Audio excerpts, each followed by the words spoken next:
I'm gonna roll a cigar. Let's go. Oh boy, can we smoke it? Yeah. This is awesome. Now she's cutting the leaf precisely. Awesome. Let's fucking go. Yeah, baby. The reason for my suitcase. I feel like she's I have like look at that. I feel like three she's a at magician home. here. Yeah, look at that.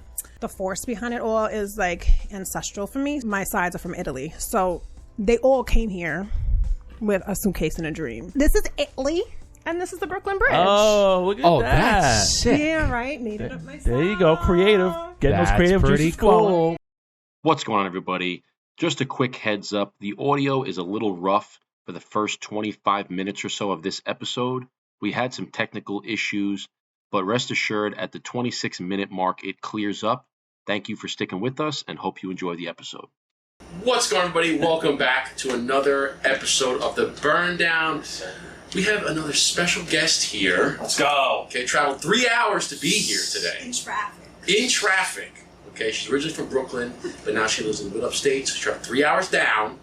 That is Lisa Stramiello, a.k.a. Luminisa on Instagram. She is a professional cigar roller by day, singer, dancer, songwriter, tattoo connoisseur, baton juggler. Mama Mama of two. two boys. Lumi. Lisa, welcome. Welcome to the show. Thank you for being on the Burn Down podcast. Thank you for inviting me. We know you were doing some traveling the last few weeks, so we finally got you down to Long Island to get in the studio. So, welcome. Thank you. Enjoy the cigar, enjoy the coffee. Thank you. So let's first ask, how about that ride in? So wait, here? Yeah, to Brutal. I'm like, can we talk about? It makes me realize how much I don't like it, how much I don't miss living on Long Island, how much it affects my anxiety, how I can easily become aggressive if need be, how I don't want to live like this, you know, things of that nature. Yeah. So, but since I was early. You were. Shout out to you. You were. Thank you, of course. I was raised that way. I stopped at a focaccia. Perfect. And I pigged out. So I'm settled in now. Perfect. You're not hangry. I'm going to fix this really quick for you here. Fantastic. You know, I always say you can be the nicest person no matter what, but everyone has road rage, no matter who you are. There we It go. comes out one way or another. Disagree or agree? 100% agree, and I'll tell you why. My son, who just turned 19, and I swear on everything I love, I never, ever heard him say hell or damn. Like, zero. Like, he's the most appropriate, like, cool as hell. Does he say heck? At all? I think Or darn? He'll be like silly with it, if anything. He'll be like super silly. But he's not like a dork. He's the coolest kid. Yeah. Long story short, I heard him curse for the first time in his life, and he was driving. And I was That'll do like, it. wow. How old was he when he did that? 18. Okay, And that's fine, Can you right? imagine after 18 years? I never even heard him say hell or damn, and I think he said You know what the new thing is now that annoys the hell out of me? Or the heck out of me? Is people say helly. What the hell? What the hell? What the hell? Stop it. Get some help. What the hell, Barry? Stop. I like it. Stop it. That's like I like it. that's like when people saying What the hell? when people are saying delulu instead of delusional. Oh, Stop it. no. Stop it. Funny. Get some Come on, what the hell, Barry? Stop. Stop. You're gonna have to find a new podcast co-host, okay? Keep saying. What the hell? What the hell? Come on, it's good. You know what I say? I say geez Louise. No, I don't use that one. I say that. My friends are like, I love when you say geez Louise, man. No, you know what? I say your sister's ass. I say your mother's ass a lot. She goes, your mother's ass. And people are like, what? I'm like, sorry. That's actually fun. The different like ways to swear in different regions of the country. Yeah. You know, like in down south, they say the doggone. The doggone lawnmower's acting up again. Instead of saying, No, you're not. You're like, your mother's ass. What are you yeah. doing? If you said that down south, they'd be like, what? You're talking about my mother? Like, You're shocking to the face. You know? Anyway, okay, so Lisa, or we say Lumi, or Lumi. I like Lumi. Yeah, Lisa light. And, Brings so much energy. You know? You know? So obviously you have a lot of energy, a lot of personality. Tattoos all over. Yeah. Nice big Cuban link chain. You know? I love the yellow glass. How you I love doing? the yellow glasses. How you doing? The quintessential Brooklyn. You're the quintessential Gambino. Okay? I love it. I love it. So born and raised in Brooklyn. Most of my life. Most of your life, and then you said, I want to get the hell up out of here and move upstate. No, actually, my father decided to move us out. Okay. So, we moved around a lot because my father was like always trying to do better in life and make more money and make deals and blah, blah, blah, blah, blah, blah. So when I was 12 years old, he bought a house in Long Island. Okay? Whereabouts? Smithtown. Okay. It was very difficult for me. But not like really difficult. Smithtown? So you moved from Brooklyn Really to difficult. Smithtown? Okay, well that's a huge change from Brooklyn to this Yeah.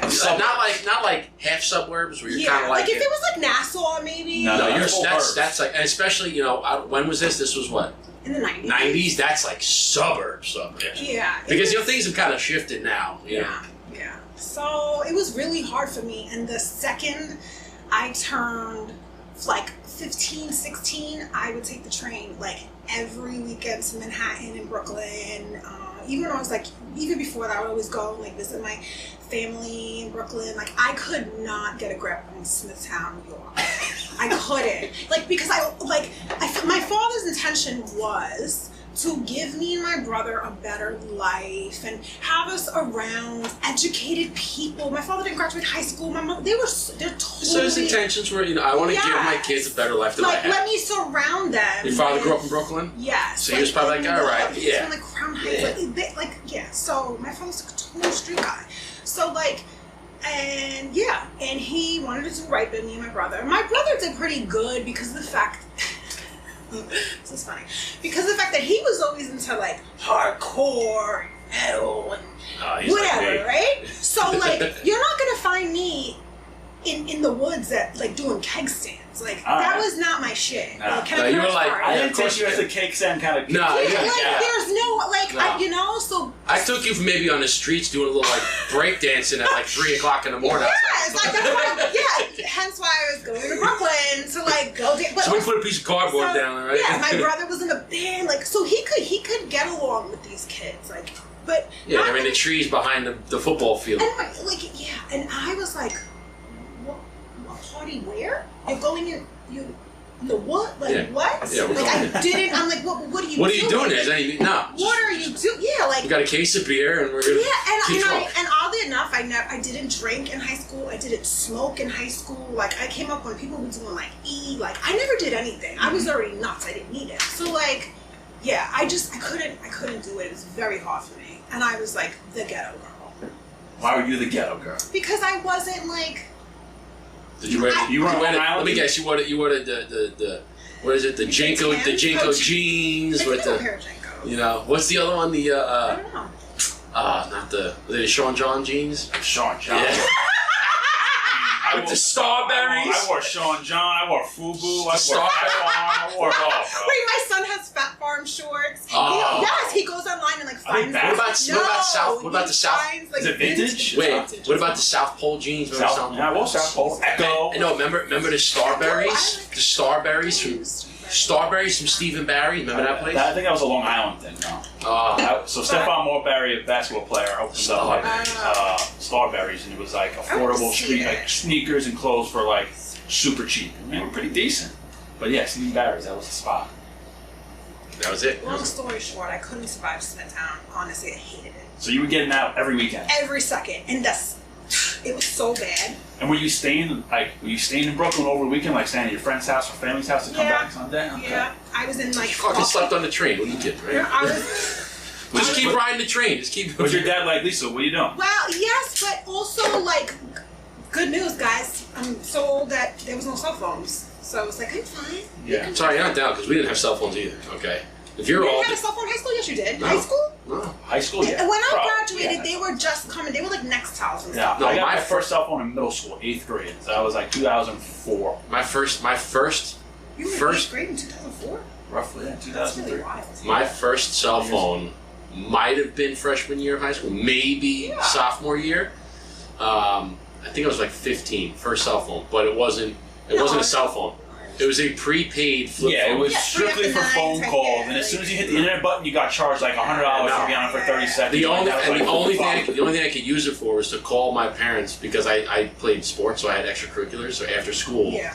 and I walked home anyway, but it was only to call my parents if I needed a ride after school. Like if we had practice till 8 o'clock at night and they want me walking That's the only reason. I couldn't use it anywhere else. Yeah. So it wasn't like a cell phone. Like, yeah, so I went to Smithtown High School and I graduated with 1,000 kids. So I hated it so much. I did not go to my senior prom. Okay. I did not go to my graduation. I ended up senior year. I used to get out of school every day at 12 o'clock. I know exactly the type of person you were in high school.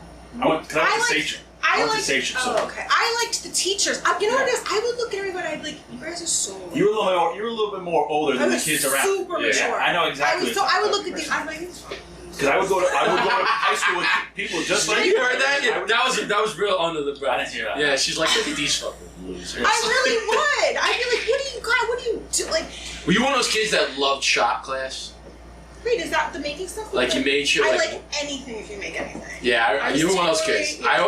There was only a couple of those kids. They're like, I don't give a shit about any other class, but if you stick me in like, you know what I wish they had in high school? They don't have anymore. Is they used to. It's called shop class, right? We used to have, but they changed the name where you can like make stuff out of woodworking. But they used to have an auto class. Yes. That you can work on the car. They should all have that still. I agree. They don't have that because it's a shame. I remember right out of college, I got a job. I was 23, 24, my first job. And a couple years in, now I'm like 25, 26. There's another kid that comes out of school. And he's 22, and I'm like 25, 26. And he's a new kid, and he's traveling with me, and we're going to go to some customers. And he's like, we worked for two different companies. He was the rep, and I was the vendor or whatever. So he was going to take me to customers, whatever. So he's driving. And all of a sudden, I hear a whining on my side. It's like, on the highway. I'm like, slow down. And as he slows, I go, slow. And I go, you got a flat tire, dude. He's like, what? I said, you didn't hear that? So you didn't hear the whining? You didn't feel your car leaning on this side? He's like, no, I had no idea. I'm like, pull over to the side. So I pull over. I said, you got a spare tire? He's like, I don't know. I'm like, dude, you're 22 years old. You don't know if you have a fucking spare tire in the back? Hell no. I'm like, pop your trunk, dude. It's Pop's trunk. And I said, all right, can you jack it up? He's like, I got no idea. He's like, I have no idea. I said, dude, you're 22 years old. You have your own car. You don't know how to change a tire. You didn't even know that you had a flat. You don't even know that you have a spare tire in the trunk. I'll say this: thank God it was you instead of a girl he was dating. Yeah. But I'm like, what? But I think, and I go, what do you mean you don't know how to do this? Yeah. Like, I just changed a tire the other day, and I felt like no one was around. I was like, can someone like give me kudos for changing a jack the car? I'm like, no, I'm 34. No one, people my age don't really know how to change a tire. Look at me. I'm sweating 100-degree weather. I'm in my freaking guinea teeth. I'm doing it. I'm in a country club. None Like, someone look at me. It happened to another buddy of mine. I was driving up, and all of a sudden his the check engine light came on, right? Little check engine light, and the little oil can thing popped up too. And he was just like, I don't know what that means. I'm like, that's your oil can. And he's like, what? I said, pull over to the gas station. That's your oil so let's check your oil. So go check. He's like, I don't know how to do that. That's really wild. I'm like, what do you mean you don't like this? Well, I understand his parents did everything for him. That's the only thing I can say. But they used to teach the very simple stuff. I I'm get not it. saying you have to change the head No, bolts I on get your it. car. Look, this was what? This was He needed proof. July 16th. Yeah, man. Come on, changing it. I'm like, come on, no one knows how to change a tire. But it's not a hard. millennial changing a tire. Are you kidding Like, me? you need to know the basics. Check your oil. Check the fluids of the how to refill. Even if you don't, just YouTube. You can figure it out in 5 seconds. But Dad, he didn't even know that there was a tire in his car. Yeah. I pulled up the back thing. I'm like, there. He goes, holy shit, I didn't know that was there. I'm like, how long have you had this car? He's like, I don't know, 5 years. You didn't Honestly, know. if I didn't go through all that stuff with my son, he wouldn't know either. He really but you're But right, they 'cause used it's to teach it. I agree with it. Yes, or in driver's ed or something. I remember like learning it. They used to teach you the basic stuff. My son Well, they used to didn't teach know. like home ec, where they taught you like how to sew, Yeah, and they yeah, taught you yeah. how to do do little things like that. Yeah. I And never now they- finished that class. But little basic shit. Like now, the kids, I guarantee if I asked them to hang a picture on the wall, they would have no idea. Yeah. They wouldn't know how to find a stud, or wouldn't know how to put a drywall anchor in. They wouldn't know how to do any of that stuff. Yeah. So is your son out of high school now? Yeah, he graduated 6 months early. Oh, nice. Good for him. Yeah. So is he going to school? Does he know how to change a tire? He hasn't been in the position yet, but I've had him watch and all the things. I would hope so. Thank God, I've made him, anything I say to him, anything, he'll be like, I'll figure it out. If I'm like, did you eat? Are you going to eat? I'll figure it out. That's a good mentality. to Yeah, have. no, I don't make him like, I mean, don't get me wrong, he prefer not to eat than cook. But he can, no, he's a figure it out kid. But he is, works in a restaurant. wants, but he's a photographer. That's his passion. Nice. So we're still like on the fence about school. I don't know. Like 1 minute he was like going, he was like thinking electrician, and then like I was like, dude, you're not like this kind of guy. You have to like be that kind of person. I feel like. Handsy. Like that's not his thing. So I don't know. Photography's been his thing. I always liked photography when I was younger, but I didn't take photography at BOCES because I thought it was kind of like dorkish, and I was like, I can't be. Can I just say I really regret not going to BOCES. When I went to school, it was like for the kids that like you're gonna fail. Yeah. So BOCES you have to do hair.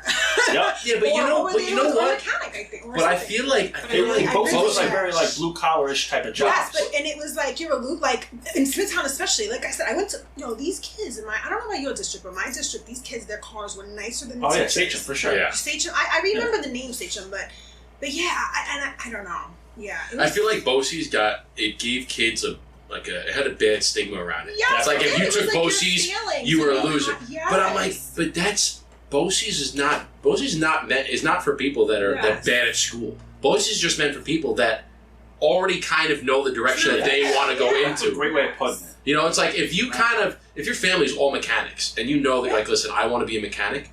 You don't need like.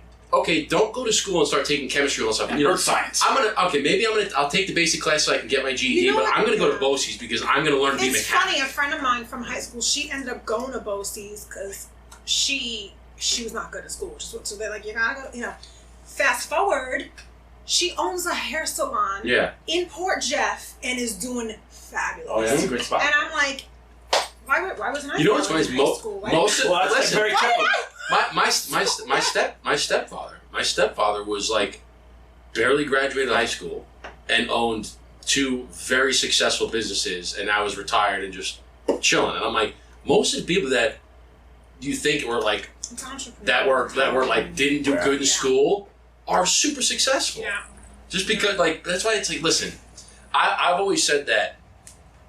Like I went to college, right? But I went to college because I knew I was going to be. I wanted to go to school for engineering. I went to engineering. I graduated. I got an engineering job, and now I moved into sales because you make more money in sales. Mm-hmm. So I switched. But I've always said that college is only meant for a certain type of person. Like if you want to be an engineer, if you want to be an architect, if you want to be a doctor, if you want to be a lawyer, if you want to. That's what school's for. But if you want to be a business owner, you don't need to go to fucking college. What do you need to go to college for? Unless you're like, I took a couple business courses. But you can take those online. You can go to the library, get a library card, and get any book that you want that'll teach you about business. But unfortunately, we're still dealing with like a boomer mentality that is like they tell you like. Well, that was the generation. Like how we met is from my father. My father was an electrical engineer, and his best investment was his college degree because work for him. All my family's engineers. Who's not an engineer? Me. I wasn't good at math and science, but I'm in sales, so it's okay. But that was his gotta go to school. But I feel like my generation of where we are, all the parents said go to school, go to school, go to school. So, and with that being said, as to why this moving to Smithtown didn't work for me and my brother realistically is because no matter what, even though my father put me in that environment to do well and to take the education route because he did it, my mother didn't, right? Like, the reality is like that wasn't my home. Nobody was like, "Did you do your homework?" Like, because they took you out of your element, and you're like, "Put me back in my element." And I always did fine in school. You can take the girl out of Brooklyn, but you can't take the Brooklyn out of the girl. You know what I mean? You can't do it. Well, no, going upstate, you're probably much more relaxed. Dude, you're probably like, "This is great." Oh yeah, there's no lines. Everybody's nice up here. Nobody's in a rush. And because I had such I was in the limelight in Manhattan at 16 with a fake ID. Like when people invite me, honestly, doing this at 4:30, I was like, are they kidding me? At this hour? Well, listen, better be worth it. Listen, I'm gonna be in bed in 2 hours. I know, that's what I'm saying. I'm in bed by 9:30. Okay, so. Promptly. My buddies are like, they're playing video games at midnight, 1 o'clock in the morning. I was like, God. I'm in bed. Okay? There's a great video I see on social media. It's like, being your 34s and going out. It's like, yeah, man, you want to hang out tonight? Yeah, sure. What time? Yeah, I figured, we start hanging out at 9:30 a.m.? No, 9:30, Yeah. We start drinking, we go to the bar at 11 o'clock. Hospitalized. Well, it's funny thinking back, in college, pre-gaming. You just started, like, you just got in the shower at 9:30. Oh, you wake up being like, I'm getting done tonight. Hell yeah. Like, yeah, I'm telling you, just get in the shower at 9:30. People, you know, you're getting ready. It's like the bus. We had a drunk bus in college. It would pick everybody Oh, really? That's great. So we'd come into town. We'd come into the campus, and we'd go one loop around campus and stop at all the different apartment and then we'd head downtown. And then at 1 o'clock in the morning and 2 o'clock in the morning, the bus would pick you up and drop you back off. So it would pick you up at 10 o'clock and 11 o'clock and drop you off at 1 but it'd be 9 o'clock, you get in the shower. It's like, all right, now 10 o'clock, all right, bus is coming at 11. And it's like, Forgot it. you didn't get home until 2 o'clock. And then after you got home at 2 o'clock in the morning, whose place we going to for What the were you after party? drinking? Tell me what you were drinking. Oh, you drink beer in freaking college. Beer. I wasn't I'll tell you drinking exactly beer. what I was drinking. We were drinking handles of Fireball. You were drinking No. That was when it first came out, and that was like the hottest thing. You know what we did? I want to know if you have acid reflux nowadays. I see a bottle of Fireball, even if it gets near me, it's so, and like you just see it's so syrupy. Yeah, no. Someone offers you cinnamon gum. You know what you used to do is you used to take a vitamin water or a Gatorade. Okay. I got another good drink too. Vitamin water or Gatorade. You open up, you drink it down to the label, to the top of the label, and you fill it back up with vodka. And then you mix it, and that's what you grab. So you drink it down to the label, fill it back up with vodka, cap it, mix it. That's what you would drink on the bus. You know what I drank a lot in high school? Hypnotic. Dude, you were degenerate then. Hypnotic? Bro, it was in every rap. Were you having Incredible Hulks as well? It was in every rap song, and it was easy to get. I was like, you drinking Henny too? That's when I was like in the clubs. But that's Gosh, we drank in high school. We drank whatever we could get our hands on in high school. Hennessy. So I got a fake ID when I was like first shot of Hennessy. I went to Port Jeff. The first time I got a fake ID, went to Port Jeff and got in a bar. I didn't know shit about ordering drinks, about nothing. All I knew was Hennessy because every rapper said Hennessy. So I was like, let me get a Henny and Coke. And the guy was like, huh? I was like, right. Hennessy and Coke? He's like, that's what you want? I was like, yes. And he gave it to me. I was like, I don't really like this now.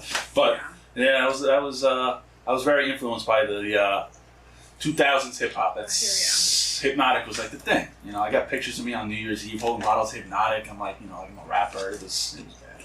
It was also insert pictures here. I'll pull it up if you want. I'll pull it up. He's got the receipt. Oh, I got it. Now I'm gonna pull it up. Once you start pulling out the tobacco, I'm gonna start pulling out pictures. All right, so I'm gonna pivot here. I'm gonna take a whole shift. Okay. I want to ask about because you're a cigar roller, right? Mm-hmm. So is that your full-time profession now? So, I mean, pretty much. The other thing I do at times is content creation for small businesses and wedding content creation. Okay. Oh, nice. Okay. So you're kind of like in the media realm, and then you have and I bet the wedding content creation blends into the rolling. Yeah, okay? that is, and I really ultimately kind of want to. I do particular people when it comes to weddings. I could be a little more pickier, but like I would just like to fully be doing cigars. Yeah, us too. So I want to get into that. Yeah, us too. So, but let's take it back before we dive into how you started those businesses. How did you get into cigars? Like, when do you remember your first cigar? Did you have family members that smoked cigars? Before we get into that, I'm going to show you the receipts of Hypnotic here. Oh boy! Facebook with you? Now this is my Google Photos that has every single picture of me. So here's one. Here is one. Here's one. Here you go. This is you. Stop. It's Hypnotic. What town were you in? Bro, he's this is the right red here. hat, the red man. So that was one. That was one. I want to know what kind of sneakers you had on. Or did you have Tim's? I had Tim's. I had Jordans. I had Fat Farms. He had Jordans. I love the black and white Adidas. In that picture, he had Jordans. Probably red Jordans. I want to know in that picture. That picture was red Jordans. I guarantee Oh. that picture was black and red Jordans.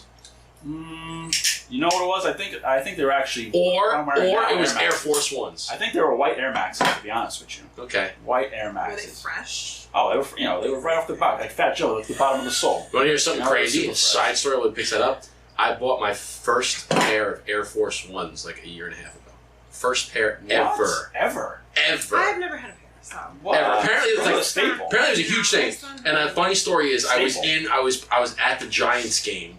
It was like Giants Cowboys game, and it was pouring rain. But we were going anyway because we're like, fuck it, we're tailgating. Rain's coming down. We got tents, right? My shoes are soaked. I had the wrong shoes on. soaked. Okay, so my buddy's shoes were soaked too. He's like, "Yo, there's a mall a mile away. I'm going to get shoes." I was like, "Bro, if you find anything, Just get them for me." So he found Air Force Ones. He found 2 of them, and I was like, "Bro, get them for me. I don't care how much they are." And I gotta be honest with you, very, very comfortable shoes, and they were waterproof. Apparently, they were chunky and whatever. I don't know if they're completely waterproof, but that was why I got them, because my feet were soaked, and I put them on. I'm like, these are actually You're like, I think kind of comfortable. I was like, I can kind of rock with these now. Bro, is that a cigarette? Oh no. No cigarette. Got a Biggie shirt on. Hypnotic in my hand. good for you. This is me. This is me. Strong Island. No, I am who I am today because of that. So I just had to pull them out. But All right, let's get how you got into cigars. So how did you get into cigars? Do you remember your first cigar? I don't. Do you I remember? wish I did. What did you first think of cigars when you saw someone smoking it? Okay, so Was it here's your uncle, dad, grandpa? exactly right. Here's the thing, right? I think everyone sees I'm a woman, No way. but like, Really? I have this little edgy, masculine side, right? So like, I never growing up really. I was intrigued by women. I was like, wow, look at these beautiful creatures with hair and curves, and they're just magical beings. But like, I always. Let's say if I was at the gym, I'd be like, I want to look like him. I want to be a gorilla. I'd be like, look at these men. They're just like, oh. I'm like, oh God, what are you like? You know who she would vibe with? Amanda. Amanda Herdman. I was just Yeah. never like Yeah. like so, and I was never like, oh, hi, how are you? Like, it just is not who I am. Yeah. So, my father, he was a very strong personality. I definitely take after my father. So like, he was a very strong personality, and I remember him like smoking cigars, and he loved them. But also, he was like a diabetic, had high blood pressure, like all that stuff. So if I ever saw him smoking, I'd be like, "Stop it! You're gonna croak! Get it!" And like, if he saw me, he would like feel guilty. He would put it, like all this. But anyway, Did you know that smoking cigars actually lowers your blood pressure? Do you know that? I haven't heard of lowering. Lowers your cortisol and actually lowers your... Smoking cigarettes is the exact opposite effect. Oh, well, cigarettes, dude, Yeah. that's like the worst. But actually, cigars, we can send you this off topic. We'll send you all the stuff, but there's actually... Oh, it's on topic. There's stuff. We've done a whole episode. There's a lot of good lot of positive studies that research say that it stuff. actually increases your testosterone and lowers your cortisol because I'm a levels. dork. Yeah. I love like geeking out and learning. Increases your brain. I your think we might even cognitive have the function. reports in one of these drawers over here. There's a somewhere. lot. Yeah, there's a lot of. Send me home. Put it in my. Send me home. But that's because there's a huge difference between cigar. Premium absolutely. cigars is just tobacco. Yes, there's nothing else in for there. sure. It's just a plant tobacco. Versus the cigarettes, which is less than 5% tobacco, and 95% of all additives like arsenic and all these other carcinogens that are what you're inhaling into your body, which is what causes all the cancers and stuff. Yeah. But just the actual tobacco itself, which you don't inhale, does have some health benefits. Now, I'm not an advocate of saying go out and smoke 15 cigars a day. Nicotine are like in tomatoes and peppers and all the stuff that we eat on a daily basis. Yeah. pretty Did you know interesting. that nicotine is found in vegetables? Yeah. Oh, yeah. Huh. Natural nicotine, obviously. Interesting. But enough about natural nicotine. Let's continue your story here. So, There you go. I would see my father Tomatoes, smoke. potatoes, eggplants, bell peppers, and cauliflower. Tomatoes, potatoes, eggplant. Yes. Eggplants have 100 micrograms per kilogram. Interesting. Fun fact. The more you know. So I would see my father smoke cigars. I don't know. And can you repeat the next question? Oh, so now I was just I was just asking like, how did you get into cigars? You said that your father always smoked cigars, and at a young age you were probably ew, don't do that. But then how did you transition to be like, I want to try that? So when I was like 20, I went to a wedding and I saw a cigar roller, and I was like, Hooked. what? I didn't care about the wedding. I was like watching this guy like a psycho. You're probably like, this guy fucks. What? This guy's cool. Bad. I was like, once again, I want to be him. Did he have the guayabera on, the Cuban with the Cuban hat and everything? It was fat. Just had a cigar. Probably didn't smoke, speak like, a lick of English. Not a goddamn word. But once again, I was just like entranced by this man because he's just sitting there with this to not say a word and hold, for me at least, to hold such power and presence is have killer. An aura about them, man. right? And like, when do you see, like, it was just killer, right? So, like I said, I was like under 21, 2020, something like that, under 2021. And I was like, I'm going to do this one day. I don't know when. I'm doing this. So I think it was my 40th birthday, my girl Louisa surprised me with a cigar rolling class. You're Luminisa. Yeah, and Louisa's. And your friend's Louisa. Yeah. Wow. Are you best friends? She's one of my best. Wow. She's my little pit bull. She's like one of those like short Italian girls. She from Brooklyn too? She's not. She's from Albany, but she's Italian. Okay, she's from Albany. She's like city of Albany or outskirts of Albany? Pretty much, yeah. Okay. Yeah. Okay. So anyway, so she took me for my birthday, and because I'm a creative, I was like, I did it, right? I was there and I was like, oh my God, I don't want to stop. Like, it was like 2 hours. I was like, I do not want to stop. Like, and I was like, yo, I don't know how. She got you a class? Is that what yeah. So like, and they were trying to teach me, and I'm kind of like, get off of me. Just let me. I know what I'm doing. I've been doing like your son says. I'll figure it out. I'll figure it out. Totally. Let me watch you. Like, correct me if I'm wrong, but don't touch me. Right. So anyway, so I just couldn't get enough of it, and I was like, yo, I don't know how this is gonna happen, because it's a very I don't know what to call it, but like, it's a very protected world. Cigars is your grandfather's, it's generational, it's cultural, and I'm super respectful for cultures and all that stuff. So I was like, I just need to find someone in DR, and I just want to be in a factory every day, rolling and roll. I don't know how. I never been to DR. Whatever. So I met someone. He's like, yeah, come to my factory. You're more than welcome. I was like, word? Got a ticket. Louisa, pack your bags. We're going to DR. We're going to DR. So she's probably like, oh, we're going to Punta Cana, we're going on the beach. And you're like, bitch. We're in the factory, no we're going AC. into the jungle. We're sweating. We're going to no AC on folding tables. So, yeah, exactly. Folding chairs, folding tables. Yeah. So everybody's like, have a great vacation. I'm like, don't. Nah. I'm like, I'm in a factory. I'm working in it, like, straight business up. trip. Like, yeah, I'm like, bachata is blasting in the background. Yeah. I don't know what they're saying, but but I'm doing what I gotta do. So we got a place. She was like chilling by the pool. She was like, she's so cute. She made sure I was good, whatever. And I was there for a week. And then I was like, this is not enough. I want to learn more. I went back again, and I went solo, and I stayed for more than a week, and I was every day in the factory. But before I went to the factory, I was practicing. I went back to LCG Cigars in the Bronx. I took a class there. Paul, did you? Yeah. So that's where. So Paul, he was really, really cool. Is that La Casa Grande? Yeah, the Casa Grande. Yeah, exactly. remember I had those custom burn down labels? That was like, this is the right 2020 and COVID. I think I still have one in the humidor. Yeah, you might. Yeah, it was a good class. They did a good job. So I spoke with the owner. He was like, I was like, look, I gotta do a couple more. Like, can you guys show me, like, please? And I did a couple more, and like I practiced at home and blah blah blah. I got whatever. So then I went to DR and like 2 different trips and practiced. I practiced at home and continue, and then do it. Here you are today. Here I am on the Burns Down podcast. Yeah, baby, let's go. So at that wedding, you saw the cigar roller, right? And he kind of got you hooked into becoming a cigar roller.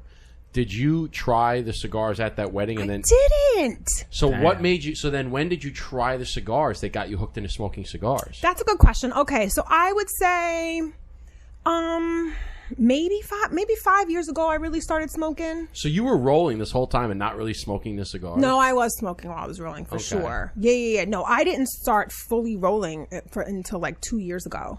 Oh, okay. Yeah. For like my 40th birthday is when I took the class.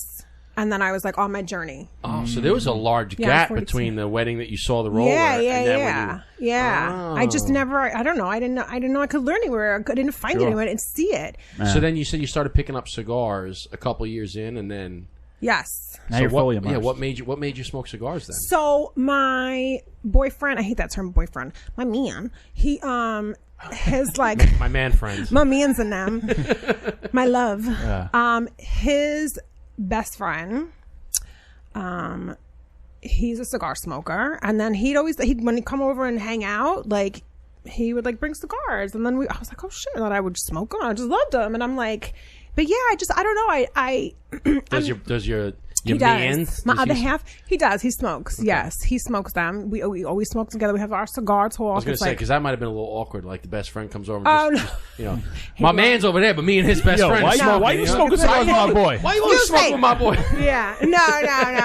Communally. Yeah. So yeah, no. And him and I, we always smoke cigars. That's our little, like, all right, let's have cigar talk soon. And that's like we always have our cigar talk. So now how often do you smoke cigars? Oh, God, I feel terrible. No, listen, you're talking. It's a safe space right here, baby. No, Come on. Do you know who you're talking to? I was raised Catholic. I live with a lot of guilt with the things I do. Do you know who you're talking to? Okay. So it's funny. Like it's last winter. I was like, I'm a crackhead. Like smoking every day? No, because it's winter time, and I was like, I just want summer so I could sit out and comfortably smoke. So like, yeah. So I wouldn't say every day. It could be a week where I'm like, I've had quite a few cigars this week. You know what you gotta get yourself? It just depends. Do you have a yard at your house? Yeah, I have like a Do you have I told my buddy, this is what you gotta do. So in the winter, get yourself a little pop-up tent. Pop-up tent. Okay, just like the little pop-up one. Go to Costco, Sam's Club. Yeah. Make sure it has walls on it. Okay, so have a couple walls, right? 4 walls. I don't know if I would do that to myself. And then you just put a little space heater in there. Works wonders. Perfect. For like a couple $100, you have a little spot that you can turn the heater on. And she doesn't want to do it, but in her head she's like, I want to fucking do it. Because I feel like a crackhead. Or better yet, I'm going to find a way to get that hit that I need. Like, or if you really want to figure it out, if you really want to do it nice, I don't know how much space you have. You go to like Home Depot, or you can even get it on Amazon. You get yourself one of those little sheds, a little 6x6 shed. That's all you need. Costs you a couple $100. Maybe get you a 6x6 shed. Going out on me? And then all you do is you run an electric extension cord. I can't imagine doing all this. That's why you got your man. This is why, Mom. No, listen. Here, I'm telling you. Hey, your son, he'll figure it out. I'm going to give you the whole plan. You get yourself a little shed, okay, a little 6x6 shed. You pop it up, okay. You run the electric to the shed. You put a space heater and a light, okay. Space heater and a light. Do I have Listen, space heater and light. Yo, hook it up to a light bulb. Yeah, seriously, put a space heater light, and you hook it up to one of those remote switches. Okay, so that this is the electrical engineer. So from the house, really getting it. From the house, you can push the button, and if the light comes on, you know that the heater came on, and now you can. Now you can let it sit for half an hour. Consultation with Justin. He'll do it. And then you go out and you smoke. That's what we do here. That's what I have this little place for. So in the winter, I put the heater on. The late half an hour, it just takes the chill out the air. Wait, did you have this before? Or you built this for cigars? No, so this is a pool house that we converted. It was when I first moved into this place. This was just a pool house with nothing in it, a bunch of junk in it, no flooring, no nothing. We cleared out all the junk. We put flooring down. We painted this, put lights. We put heaters in, put the AC in there, put ventilation. So off the bat, you were like, "This is my cigar room." Oh yeah. Oh okay. Well, with my wife, when we moved into the house, I said, "Listen, you can have the whole house. You can decorate everything that you want." So the only thing I want is this. When we first started this was still a pool house, right? It's a pool house, yeah. Which just had like all the pool equipment. We just said, hey, we're gonna make it. I guess you said we're gonna make this into a made this in a studio. Because when we started now you're making me think. When we first started thinking about doing a podcast, were you like, "Yo, we'll use my pool house"? Because I don't remember that being a conversation. Yeah, and then that's when I bought the little shed in the back that you and I built to put all the pool house stuff in the pool in the shed. Man, that's I told my wife, like, you can do whatever you want with the house. Just give me this. Yeah. She's like, fine. You're like, and we've been getting along so well ever since. So this is it. That's because my brother-in-law, he wants to smoke cigars too in the winter, but he's like, it's so fucking cold out. And I said, dude, just get yourself a small shed. Yeah. You don't need a whole lot. You need because I gotta be honest, like people are always like, what's your cigar? Oh God, help me. What lounge do you? What's your go-to? I'm like, I don't really particularly have a go-to. Like smoke outside. Yeah, I'm like, I don't like. I'll go to a lounge, but also I'm not interested in sitting in a room with like a room of cigars all the time. Like I don't know, like. But then also at the same time, I feel that if there are times where I'm having one every day, it could lose its luster a bit for me. Okay. And I'm like, I know what you're saying. Yeah, like sometimes I'm like, I didn't get that nice little high. Because it's a reward. When you do it every day, all day, because like you have the guys who like we have like older friends that smoke 4 or 5 cigars a day, and to me that doesn't seem like it's as spiritual ritual like after a long day you're not really looking forward to it because you're constantly smoking. Like I really agree. So how many do you smoke a day then on average, if you have to average it I mean like I said, let me couple times a week? What do you think? It could happen a couple times a week, and then sometimes it'll like I could go a week without smoking a cigar for sure. And then winter, end of winter, I remember getting the cigarellos, the little ones, because I'm like on my fingers and like, But either way, like I said, I like to just chill and enjoy. I'm telling you, got to set yourself up with the shit. Yeah. I like driving and you're smoking, and about everybody's like, "Don't smoke in your car." I'm like, "Why?" Well, your kids are old enough, so it's fine. But like. We can't smoke now. We got the little tiny kids. Like. Yeah, I guess so. But what do you think about smoking in cars? Like opening your... I think it's fun. Hotboxing. You got to open your windows. If I'm when I used to have my Jeep, I'd be in traffic, and if I would be like on the bridge in Jersey, and I would just pop open the sunroof and just have like a little case of cigars. Yeah, like my boyfriend will be like, "You don't smoke in the car. Like you can't enjoy it." I'm like, but that means I'm enjoying. It's helping my drive. Here's the thing: if the winter, no. If summer, the windows are closed, don't smoke your cigar. I think he's gonna really. But in the summer, windows open, I'm smoking it all day long. Yeah, like that's how you can enjoy your drive. Honestly, on the way here, I should have been smoking a cigar instead of being hateful. But now when we have, I have my son in the car all the time. It's like, all right, I'm not going to smoke now. Okay, I got to at least wait until he's at least 1 year old before I introduce. I'll give you a quick cigar. I'll give you a quick tip to get the. Let him have a tooth. I'm just joking. Okay. Let him wait until he's on salads. Just joking, okay? At least wait until he's at least 5 or 6 years old. Eating steak. When you smoke in your car, this is a tip I learned a long time ago. My cousin's a contractor in Long Island, but his partner he used to smoke cigarettes, and then he converted to cigars and was like, "Oh, I smoke cigars now." I'm like, "All right, great," but he'd still inhale the cigars. Anyway, neither here or there. He would smoke in his car, and one time we went out to lunch. We went to Panera Bread, and he went in. He's like, "Stay in the car." I said, "All right." Went in Panera Bread, grabbed an apple. I was like, "Why am I waiting in the car for going to lunch? Just wait." Went in, got an apple. He cut open an apple. He made it into like 4 or 6 slices. He put it on the center console. We went in, had lunch for like an hour and a half. Came back, and that apple was black. And it took all the cigar smoke out of his car. Interesting. And absorbed it. So try it. You could do the same thing with a bowl. You could do the same thing with a bowl of vinegar. That too. Yeah. So vinegar was a trick that you did if you went into a house that was a smoker's house. You could take a bowl of vinegar, put it in the room, and it'll absorb most of the. Won't get all of it, but it absorbs. I haven't even been into a smoker's house since like what year? I don't even. know. I just sold my couch. I sold my couch a few months ago, and I put in the ad like non-smoker house. That's hilarious. Yeah. Right? That's very funny. I did. I said no pets, no smoke.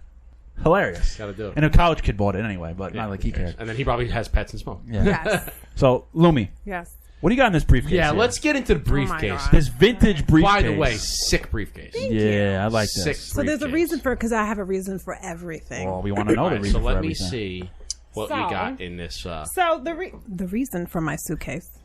All right, let's see this bad boy. I feel like she's a magician home. Here. Yeah, look at that.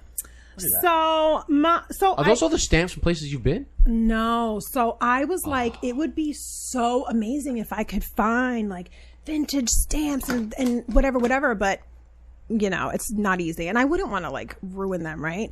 So of course you can find anything online. I looked up like vintage stamps, passport stickers, found them, and I was like, oh my god, I'm gonna do all my suitcases like this. So I did it to all my suitcases. So you did this? Yeah, I did it. That's great. Yeah. I mean, you could probably sell those bad boys. That's sick. For sale. I will because $1 million. Listen, one of one. I'm serious. Seriously, I have like 5 at home that I did this too.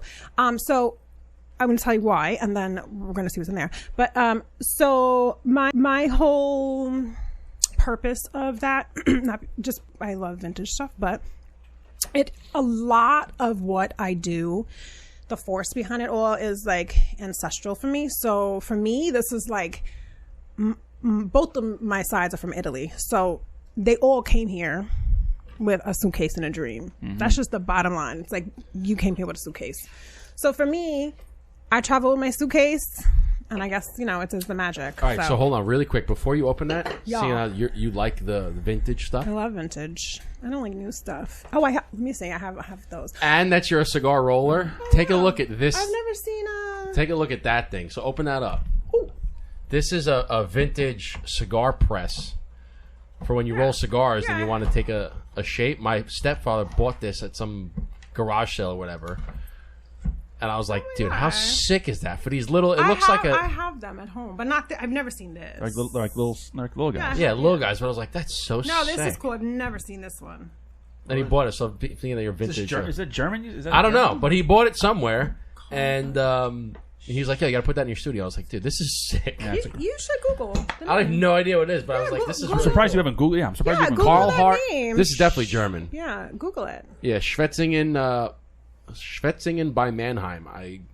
Google that. It's German of some sort, but I'm like, this is really cool. Interesting. Huh.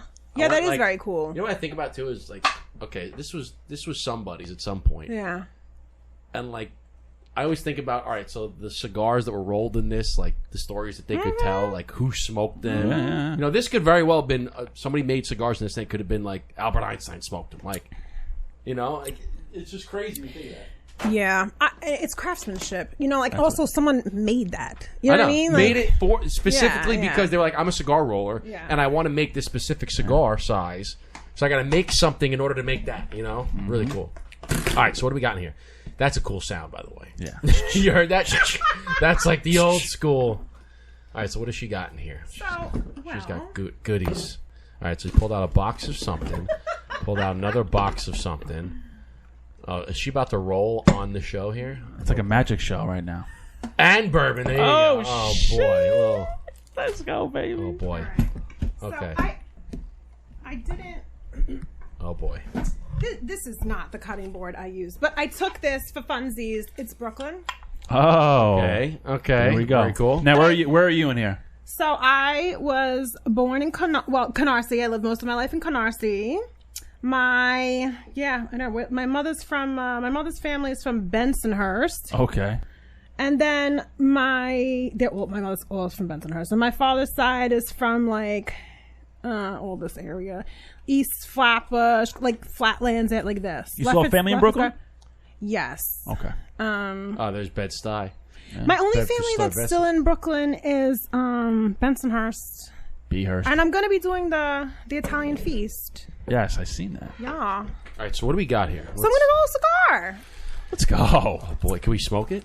Yeah. Why not? All right, so being a cigar roller, I've always told this to people. I said, listen, when you're rolling... Wait, hold on. Disclaimer. Hold your thought. All right, hold on. When I went away for 3 weeks, I got my nails done. I was just saying, you have very, very intricate, stylish, detailed nails. Don't break them. And I'm in a bit of a pickle. I'm not going to do the best, honestly. I shouldn't have nails doing this, but I wasn't going to cut them off. We trust you. Just, you see the detail in those bad boys? I did see those. Thanks for noticing, fellas. Yeah, I did see those.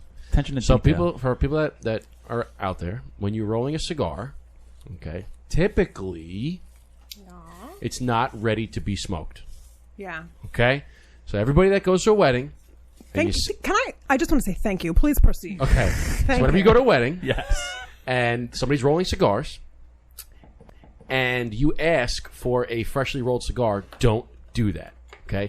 Cigars that they're rolling are for show. Mm-hmm. Because when you roll a cigar, the tobacco needs to be much more humidified, especially the wrapper and the binder, than when it's smoked. Reason being is because you have to roll it. It has to be pliable. So when the cigar is rolled, freshly rolled, it's way too humidified. It needs to rest, and it needs time to come down in humidity so that it's ready to be smoked. That's why if you ever get a cigar freshly rolled at a wedding, it never stays lit because it's very wet, it's pliable, that's what it needs to be in order to roll it.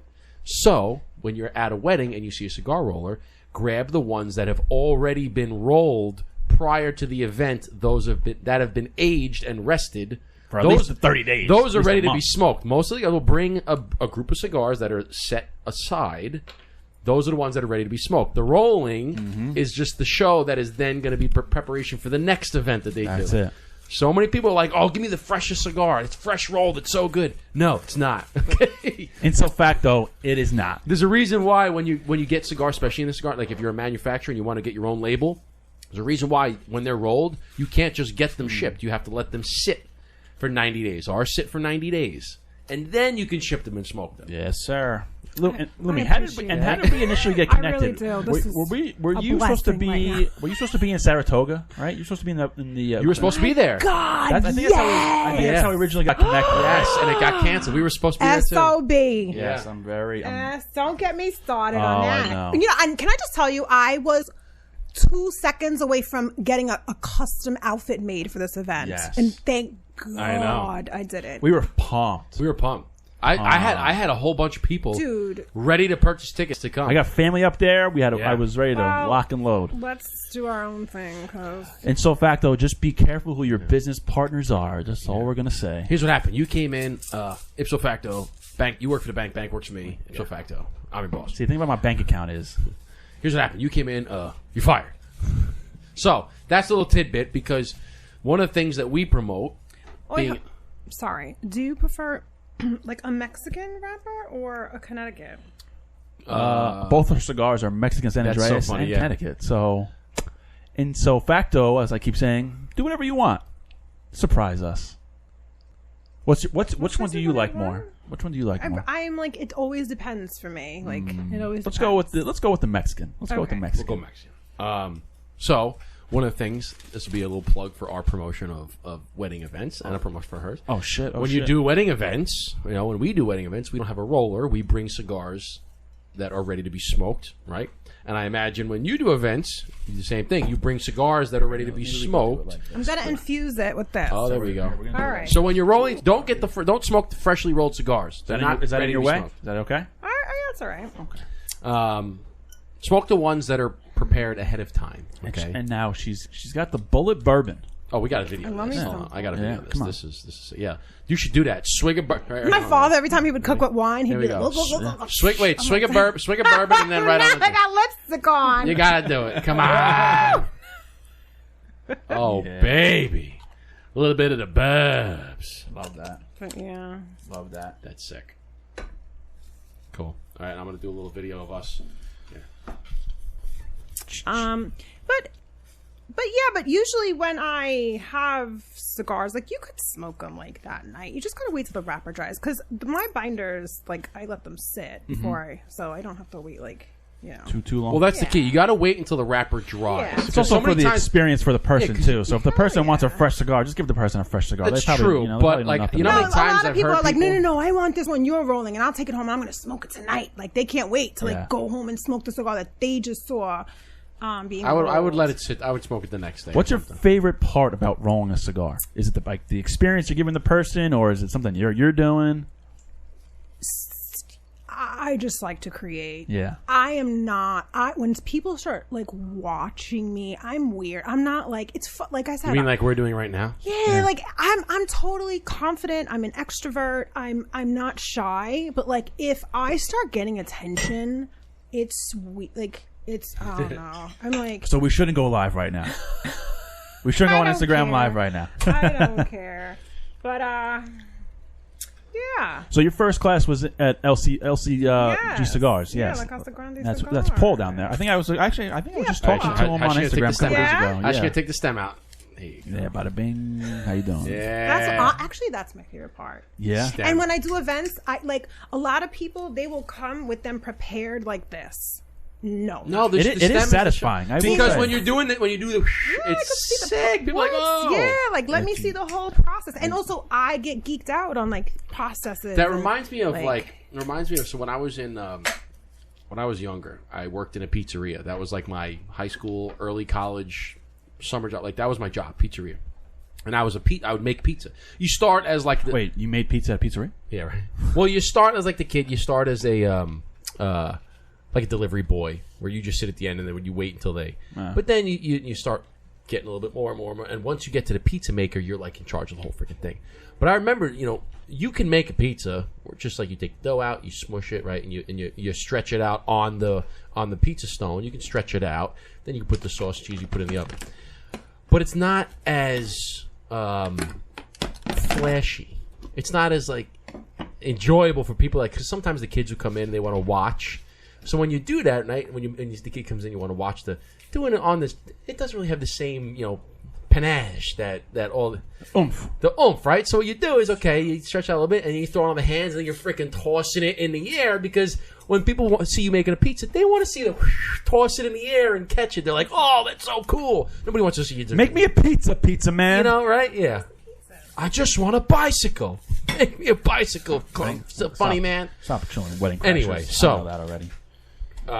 But yeah, that's it. Kind of reminds me of the stem, right? You leave the stem in there because it's the show. It adds to the experience. Because when I was doing it back. This is a small cutting board. Don't mind me, but go ahead. No, you got limited space. I'm the best I can. But I remember taking the stem out and wrapping it around my wrist, and I was like, this is like kind of satisfying, like watching it just whoosh, wabba, it come out, Yeah, it's very therapeutic. This is awesome. Now she's cutting the leaf precisely. Awesome. We're obviously gonna make a reel out of this because this is pretty. Come on. So LFG. let's fucking go, baby. Let's flog it. Let's flog so and while go. while you're rolling the cigar, I did a little bit of deep dive on your Instagram. So I saw you made a couple posts about some previous family history here. Can we talk about this, or is this off limits? We can talk about anything. Oh, I mean, she did put it on the gram. No, it's true. It's true. It's true. It's true. I am not one of those people that's like, oh, it's too personal, or it's my heart. I can't. This is life for humans. Yeah. Like, everyone's got a story. Yeah. So what I read was being respectful. As you should be, because if not, I'll pop off. You know, shit. Don't get the Brooklyn out. Okay? Don't get the Brooklyn out. All right, listen. Just because she's up in upstate New York, that doesn't mean she's not okay. Like you said, you can take the girl out of Brooklyn, but you can't take the Brooklyn out of the girl. So I saw something about your great-great-grandfather being murdered in the streets of Brooklyn.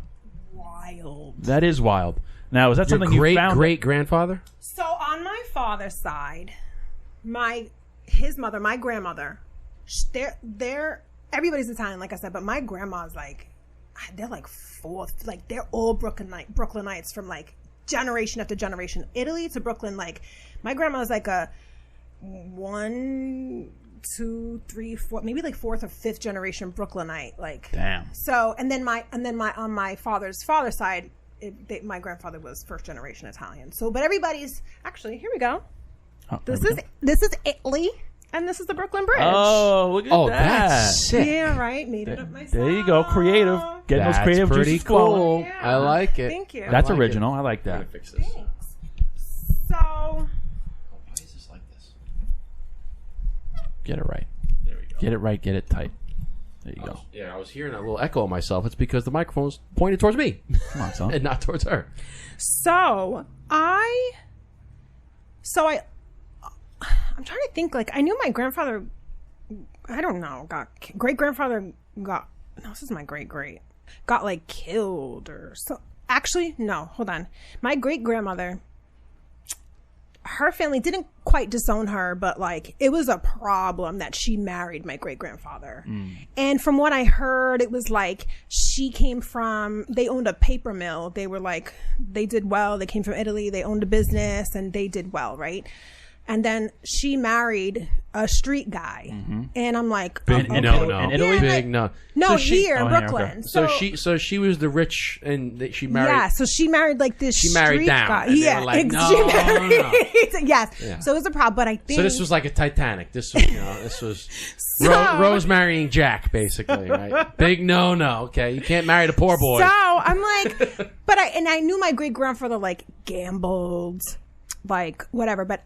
And then I remember he was a roughneck. Yes, totally. He was from the streets. They were Street guy. And then I learned like his father got killed or something or died. I don't know, right? But I had no clue how.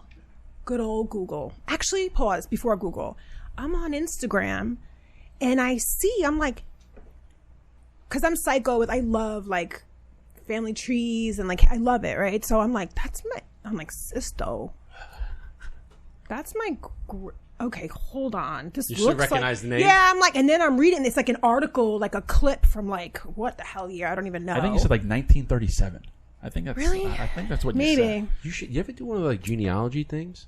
Let me see. To a certain extent. But you can get people that that will research. Yeah. Like, really research and get back far. Yeah, no, I love it. I mean, yeah. So it comes from. So I was watching this show. I don't know if you watch it. It was 1,000 Pound Sisters. Oh my God! Don't even get me started.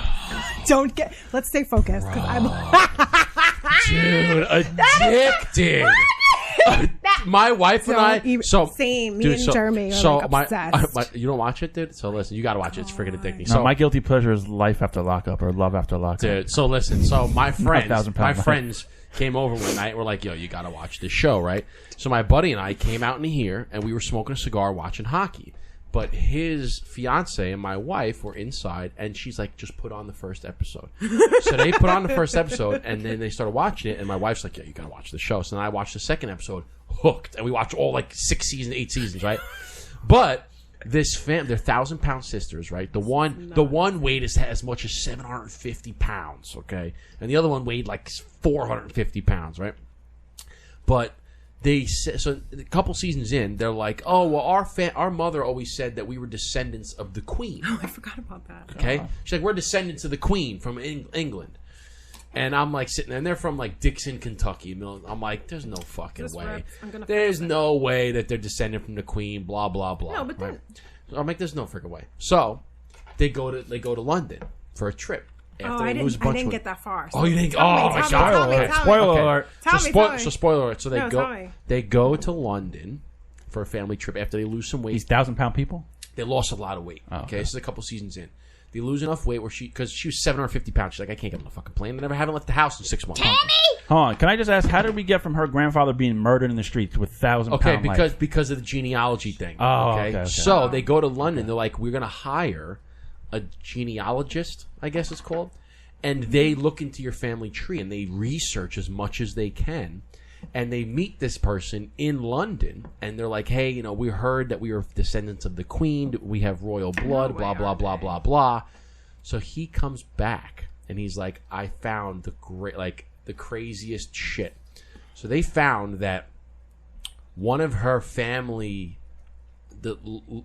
descendants had apparently owned land in England in like whatever it is, late 1700s, 1800s. So, but the only way that you can own land at the time was you had to have some like royal connection to the royal family or something like that. So they're like, you might have some connection because in order to be a lord. Now wait a minute, you're smoking this now?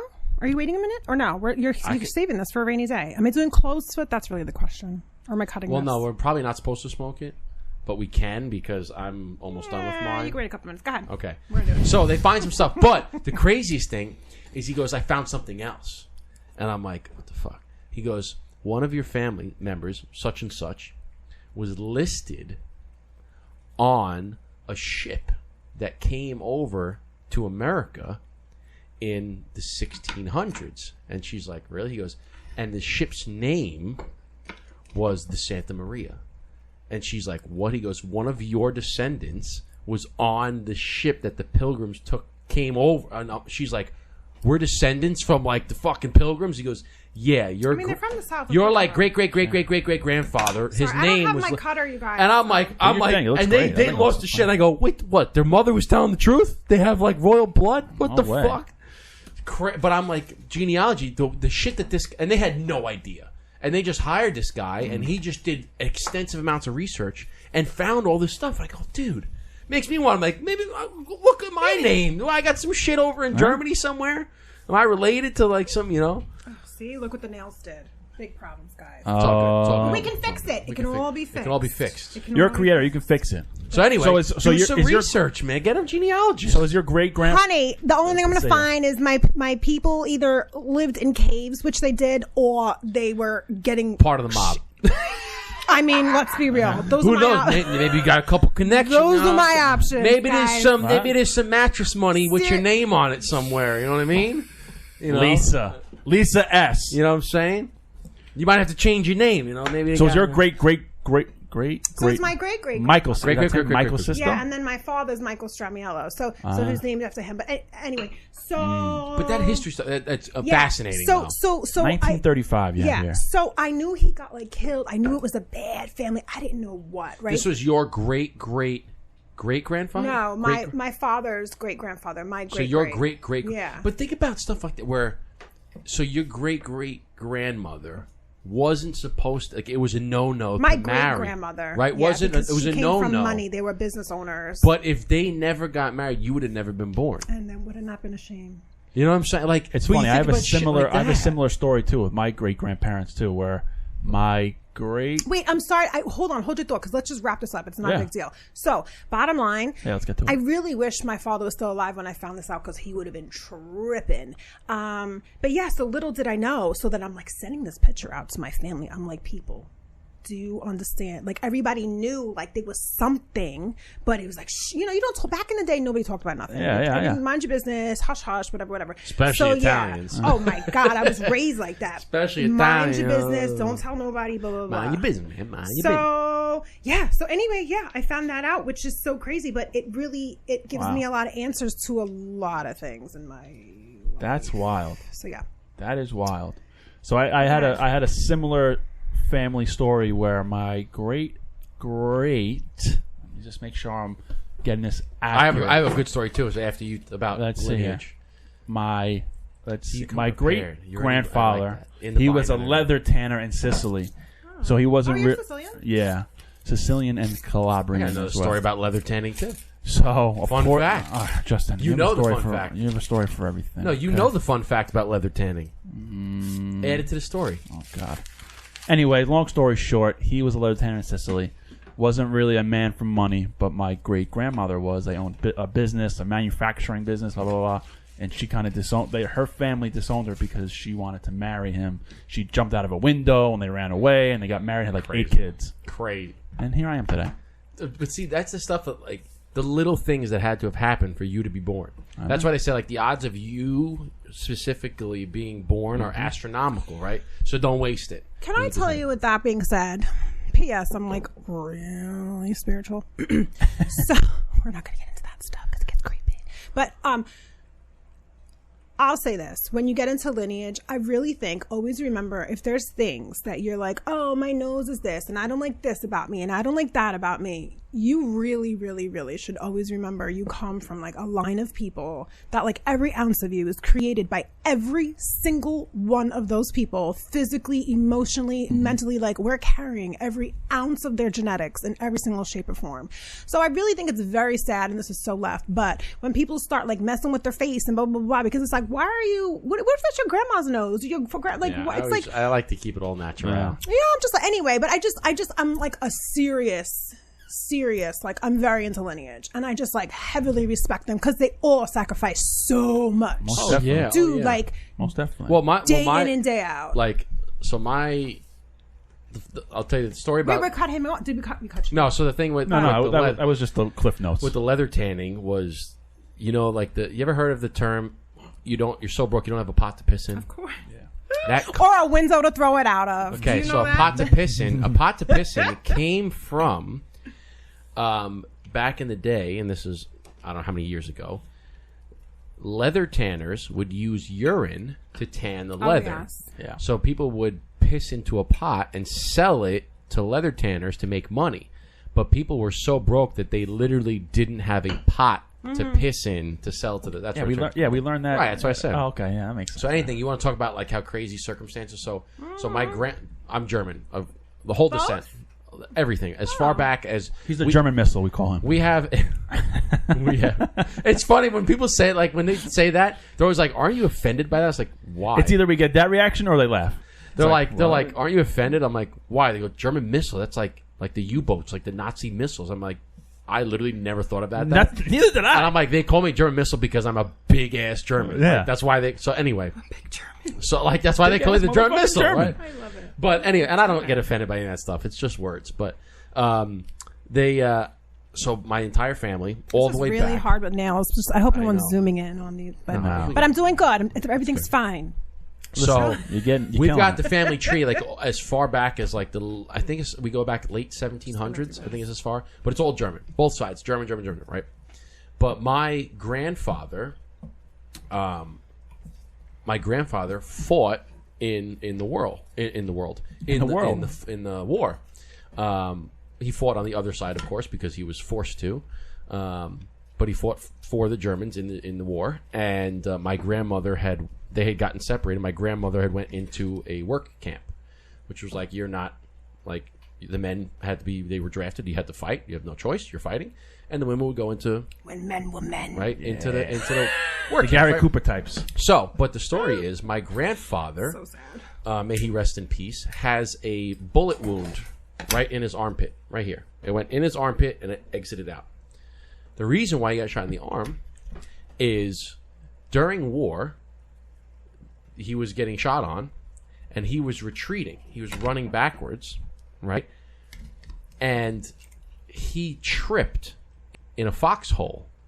He was running backwards, and his foot fell into a foxhole, and he fell backwards like this. And the bullet that would have hit him straight on and killed him wound up, he fell, and it went into his armpit and out the back, and he laid on the ground, and they thought he was dead. Damn.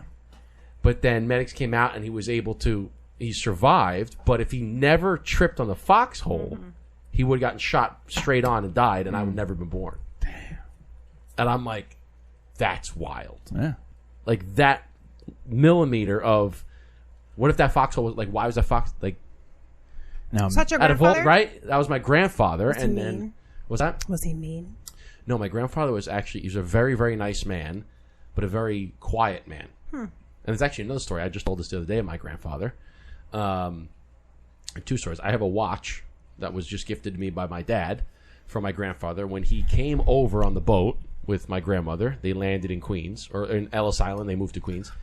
On the ship, so my grandfather was a very, very good card player. On the ship, he wound up gambling against a couple of other people on the ship. And he wound up beating them and winning money, like $200 off of them in 1950. And when he landed in America, he bought a watch. And it was the first and only watch that he ever bought. Damn. That he had, and he wore it his entire life. He gave it to my dad. My dad gave it to me, and then I'm going to give it to my son. But the other story about the cards is my grandfather was so good at cards that he would play it. He would go to the OTB, he would bet on some of the horses, and he would play cards with his friends. And he was so good that he would always beat his friends. He would always win. Most of the time, he would win.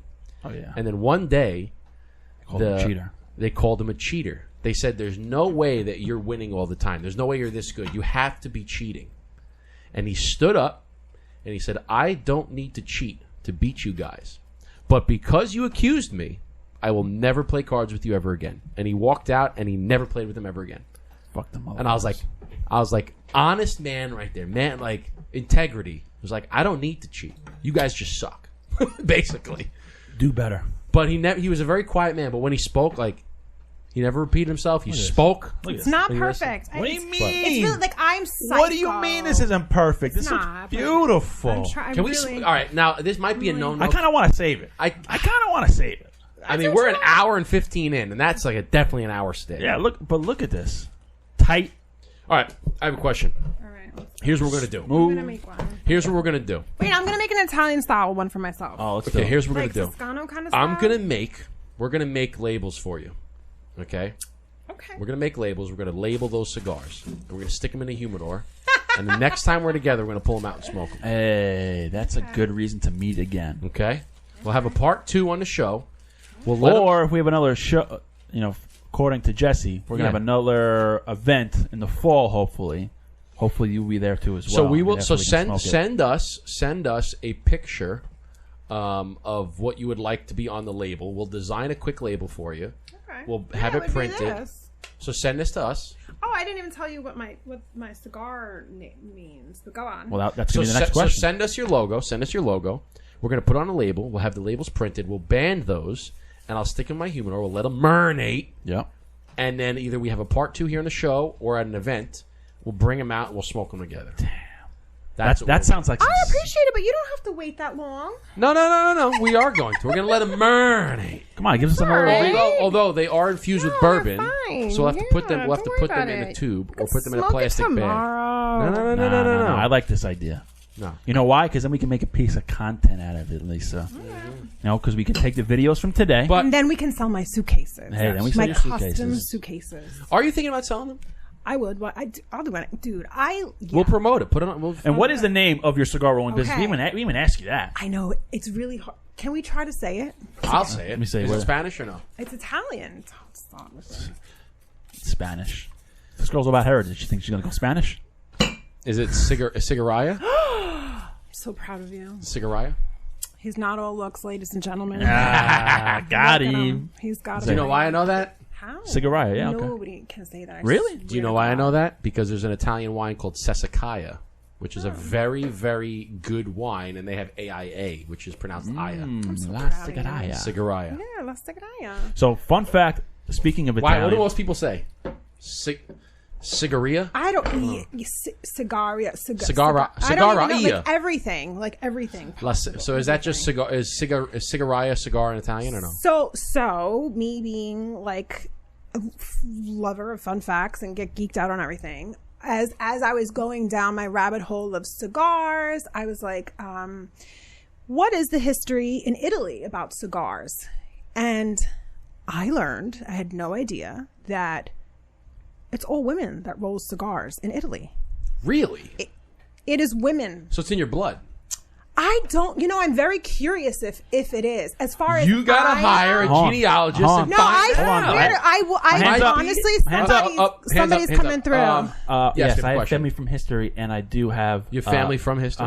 Family in Italy, and the history is I do have a history of tobacco owners in my family, and she was you have the floor, honey. and she was female, and she's a picture of her in a tobacco field. You should get a genealogist and find out because I would put money. I'm a gambling man. I would put money that you got some Roman blood in you. I do believe it because where is it coming from? And I'm like totally, like I said, I'm like ancestry and stuff. Right. So I did the research and I was like, oh my god, and I was like, that is what I'm going to do. I'm going to name it. Google it right now. How do you spell your last name?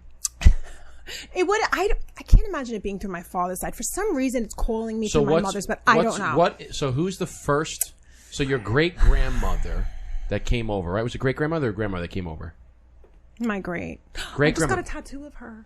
Where is it? Wait, and then I realized when I got it. Is that the new one? This is her passport picture, yes. And then when I got it, I realized it is 100 years ago. Damn. I was like, it's 2025. This is from when she left Italy. That's your great? Wow. My great grandmother. And I just really love her story and her sacrifice. Wild, though? Wait, so that's when she was born or no? No, that's when she left Italy. Oh, I was going to say, I was like, because that's interesting because my grandmother was born like in the 20s. 20s? Yeah, probably. So, okay, so go ahead. What's her maiden name? So the maiden names of the women in my family are, my mother's side is Barbera, and they're Sicilian descent. B-A, like Barbara? B-A, I have to write everything on this. I was going to say, just Google that last name, and then Italy. Did you find anything? There's a lot of, she's Scandifio. But they're from it's her last name, Scandifio. But they're from like they're farmers and stuff. Yeah, but maybe like it could be like what is the ones from like Naples and stuff. It could be through them because also this is the thing, like Toscanos in certain areas and where they have it, so it would have to be close to where they lived. You know what I mean? Have you been to Italy? I have. I went solo for like this whole pilgrimage, and it was incredible. Damn. I'm trying to get him to go. Yeah, you gotta go. My wife's also Sicilian, and that's like her dream. My sister. I haven't been to Sicily. Do you like yoga? Gotta go. Do you do yoga? So my sister. I love it, but I don't do it right now. Oh, okay. My sister-in-law is she owns a yoga studio, and she's doing a retreat in Italy in October. A yoga retreat. So I'm telling you, here's my. If you wanted to go, here's my worry. It's pretty cheap, actually. Here's my worry. I've been to Italy. I went for 2 weeks for my honeymoon. And I started in Lake Como, and I worked out my way all the way down the Amalfi Coast. And it was a trip of a lifetime. It was absolutely, I never wanted to come back. It was amazing. But my worry for when Eric goes is that he won't come back. Because your wife is not going to want to come back. She's going to be like, no, I'm not going to do that. No. Can Because I didn't want to, and I'm German. Yeah, like you. Hear that, Marissa? We got to come back. I was like, she ain't going to want to come back. It is, you feel home, and all of it makes sense. It's crazy. Yeah. You're It's like, amazing. It's like, I documented the whole thing on my YouTube, and I was talking about how I'm just like, I'm used to like going to the pork store and like going to the bakery and like you find, you know what I mean? You find your places and, you know, but like when you go, it's everywhere. It's awesome. And you know what? I swear to God, that was the first time in my life I felt so beautiful because I identified with all of like the thick ass hair and the schnozzes and the just everything. I was like, oh my God. The oily skin, the olive oil pouring out of your skin. I was like, oh my God, I look like it was great. Like I really identified. Like it was just it's endless. And I told her like, and I'm German. I've been to Germany and I love Germany. I would recommend people go, if you haven't been to Germany, go to Germany too because Germany is absolutely beautiful. If you like architecture, go to Germany, look at the castles and stuff. Like they have the castle Neuschwanstein, which is the castle that the Disney castle was modeled after. This is the real one. Go there. But we went to Italy and loved it. Loved every single bit of it. You go North Italy, you have all of the mountains and the lakes, like in Lake Como. Beautiful. We went to the hills of Tuscany, watching the sunset over the hills, drinking all the wine. Beautiful. We went to Florence, we went to Rome, went to the Amalfi Coast. It was awesome. It's got everything that you want. It's great. So I would highly, highly recommend going to Italy. Lisa, my last name is Josephson, so obviously that's not Italian. I'm half Italian, quarter Irish, quarter Scandinavian. So my last name is Scandinavian. Yeah. But 5%. It's so funny because you, like, your dad and your other brothers look 100% Scandinavian. Oh, my dad. You think my dad does? Your dad does. Yeah. Dad's got But you and your mom, Italian. You think so, my mom? I think you look a little bit of both, but your dad definitely looks. No, everyone always assumes I'm always 100% Italian. Your brother with his bright blue eyes, Scandinavian. Yeah, definitely. So Josephson's, yeah. And this is what from Ancestry, going to the whatever you call it, the genealogist or whatever. Yeah, the gynecologist, whatever you want to call it. You went to the gyno. So Josephson's, 36% are farmers, 5% cigar makers. Really? Yes. And then also my wife's side, Marissa's side. Wait, you have told me this. 5% of your heritage is cigar makers? Josephson's. Dude, that's Why sick. were you hiding this information from me? Yeah. That's huge, man. Yeah, it's in my blood, I guess. You got to make a reel. It's like when you find out 5% is 5% cigar rolls, and then you put on then you got to put on the like the little and then the rolling and the little asterisk is my last is Josefson. Josephson from Ancestry is Josephson. Yeah, as most people will spell it, but I'm still taking credit for 5%. Now my wife, she's all Italian. She comes from Sicily. There's a picture at her grandma's house, and I think it's her great grandma or her great great grandma. Old lady in a big old tobacco field in Italy. And next time I go there in Connecticut, I'll send a picture and I'll send it to you. But it's a great picture. I might actually have a picture of it. That's really amazing. Go to the Google Photos. No, Henny, here it comes. That's what I'm telling you. Yeah. By the by, both my grandmothers were all Italian. Both from Vincenzi and Sicuro. Both from Calabria and Sicily. By the way, bye. Take a guess. If you had to guess, how long do you think we've been recording for? Under 2 hours. Just put a number on it. 1 hour 49 minutes. 1 hour and 22. Oh, I was going over. It feels a lot longer. But we're not. That's what I'm saying. Like, but here's the thing: is the reason why I say it now is because in about 5 minutes time, I'm gonna look back and it's gonna say 2 hours. Yeah, and we're gonna be like, it was just an hour 20. What do we mean 2 hours? Well, what do you do in this situation? What do you mean? I don't know. We just keep going. Listen, if you want me to keep, I will continue to talk. Okay. I love to talk. Right. This is why I have a podcast. No, but the lineage stuff, I always love hearing about that stuff because, perfect example, right here, Eric has a love of cigars. Like as soon as he saw the guy in a 3-piece suit with the nice top hat on, smoking a cigar with a glass of bourbon, he's like, something in me is drawn to that. Is drawn to that. I don't know why. He's like, because my whole, like, not a lot of my family. I'll tell you exactly why. No, but here, like, my dad smokes cigars, right? But it's something draws me to that. And then he does his lineage. He goes, 5% of us were cigar makers. That 5% is what, is what I'm connected with. And he's just telling you this. And the same thing. Just when you thought you knew him. But the same thing with me is like I have a love of cards. I love cards. I love card game. I love card magic. But I like sleight of hand magic, meaning it's there's no trickery. There's no trick deck. There's no duplicates. There's no gimmicks. It's just a regular deck of cards and what somebody can do with sleight of hand and misdirection. And I love cards, and I always loved cards. And then I find out that my grandfather was a tremendous card player. Yeah, and that's where I get it from is I always had, like, with me, if I pick up a deck of cards, instantly the way I hold it, and the way that I fan out the cards, and the way that I can shuffle, the way I can deal. It's just a natural feeling for me, and I get it from my grandfather. My grandfather was a phenomenal card player, and that's just... So learning about that stuff is so interesting. Where do you get the little things that make you... Where do you get them from? You get them from little bits of your family, right? I'm a strong believer. It's... Yeah, energy, you cannot destroy energy. Like, it's going to keep coming in. Like, I agree. It ain't going to go anywhere. So, for sure. So, going back to... Wait. Sorry. Go ahead. Can we put the air on? Mm-hmm. Oh, yeah. No doubt. Yeah, because also these will dry up quicker. Oh, yeah. I turned it off, but you can turn them on. I turned it off because it was blowing into my face. But I know. Now, but can you turn it up? You want to just... No, it's fine.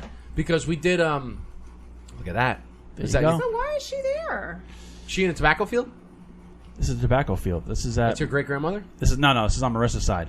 Side.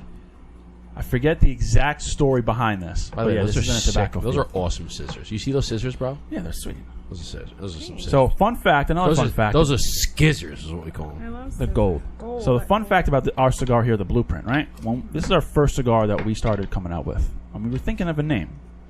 So we were going through all different kinds of names. What sounds cool, this and that. Oh, yeah, this is great. Great So story. one of Justin's friends said, hey, the Italian word for dapper is Azamato. I was like, yo, I'm smoking the Azamato. That sounds fucking dope. Sounds sick. So we're looking into it. We're seeing how you spell it. We're going to Google Translate. It's spelled Azamato. And as soon as I saw how it was spelled, I said, Justin. Struggling. I never did this with a Connecticut wrapper. But go ahead. So is this the You first? got it. You got it. I got it. Come on. But I'm struggling. Figure it out. You'll figure it out. It's all right. I'm gonna figure it What's your son's name? Dante?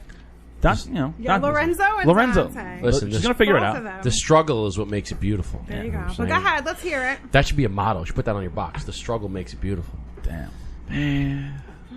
But that sounds kind of... I don't know if that's a good slogan. Sounds like she's kind of struggling. I'm struggling. Struggle's real. But anyway, Cliff Note. Real Cliff Notes. It's spelled Azamato. And right off the bat, I said, Justin, trash it. We're not using the Azamato. And he said, why? It sounds awesome. I said, because when you look at that name, it looks like the word ass. You see? Azamato right off the bat. Listen, no matter how you did it. I knew an Az Electric, AZZ Electric. And I said, that's Ass Electric. No ifs, ands, or buts about it. So we'll move on to the next name. So Eric said that to me, and I'm like, at first I saw Azamato. I'm like, dude, Azamato looks sick. Look at that. And he goes, Yeah, I like it. And he goes, I can't not see ass. I go, fuck you, man. But That, you AZZ, you see ass. but here's the thing, no, Yeah. because in script, we want it in script. Yeah. So when you do the Script A in looks nice. script, it looked like kind of. So then as soon as he said that, I'm like, shit, dude, why'd you... Now I can't... It's like when you watch... Unsee it. You look at those illusions, and it's like once you see it, you can't unsee it. Yeah. He told me that, and I was like, now I can't... Now all I thank you, because now all I see is ass. It's Ass. fun fact. See his ass. R.I.P. Big Sean. Where's he been at? I miss him. But yeah, that's a fun fact about the heritage of the Blueprint. No, so then It was it goes originally- deeper. It goes deeper. So, I'll continue the story.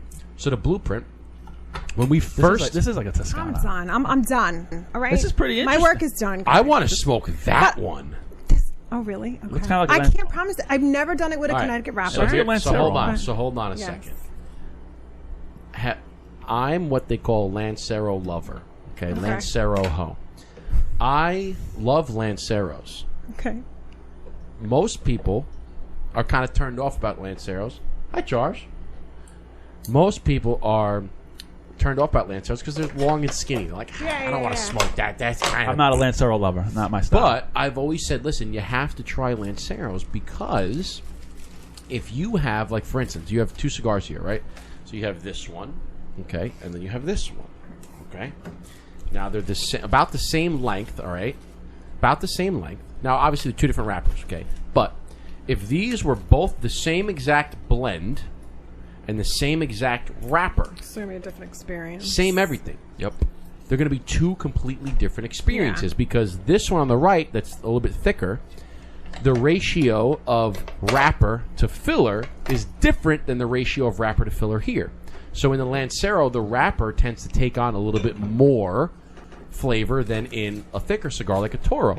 So I've always said, listen, you have to try the Lancero because you can get the same blend and it's a totally different experience. Look at the little pigtail on top too. Look I do like that. Look at that little precision. Look with the nails. Not that good. I like that. What do you mean it's not that good? No, it should be. I really like it to be like. Well, do you see? It's really good. Come on, can I just take your hand, please? Can I just take your hand, please? Can I just take your hand, please? Look. Do you see what she's working with here? So if anyone that if ands or buts, shove it up. Shove it up. I gotta say something. You know what? And I'm gonna say something. If you know, you know. Did you put the crystal gel on your nail? Oh my God! You put the crystal gel on your nail? you know Of course, bro. How do you not know? Oh, you say you had no boyfriend. I try to help you put the crystal gel on your nail. It's more better. Only $4 more. That's a great. That's what a skit! That skit was really legendary.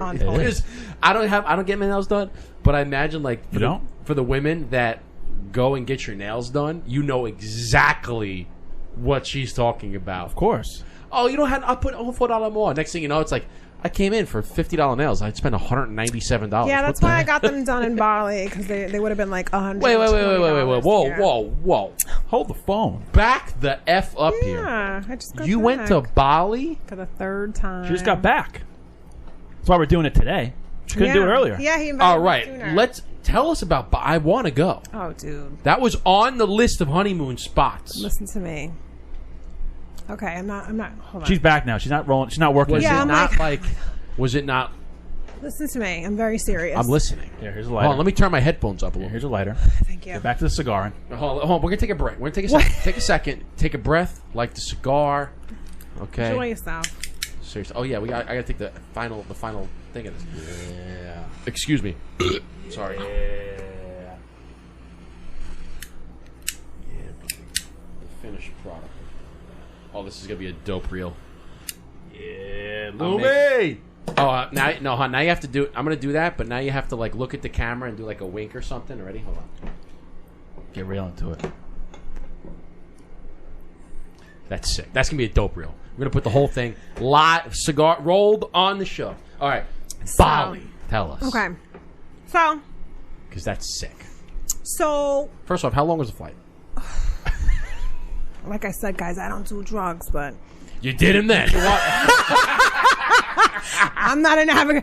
I really. I popped a couple then. Call your doctor. Make that appointment. Get that prescription. You get to first flight is 12 hours. Second flight is 10. Okay. What? Yeah. So where'd you fly? You flew into Europe and then from Europe? No, into Qatar. I think one time Dubai, maybe, I don't know, but Qatar.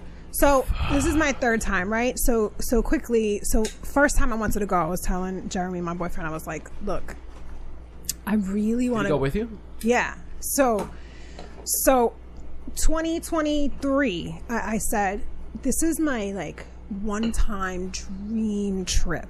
I really want to go to Bali, and I would love to go with you. And he's like, where's Bali? Like what? When you told me that, I was like, I have to search for Bali. I've heard people say, I'm going to Bali. Indonesia, yeah. So he's like, I don't...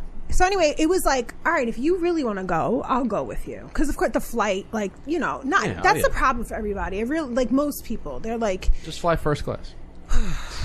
For 20 grand. Yeah, I'm like, the regular ticket's $2,000, my friend. So anyway, so we went.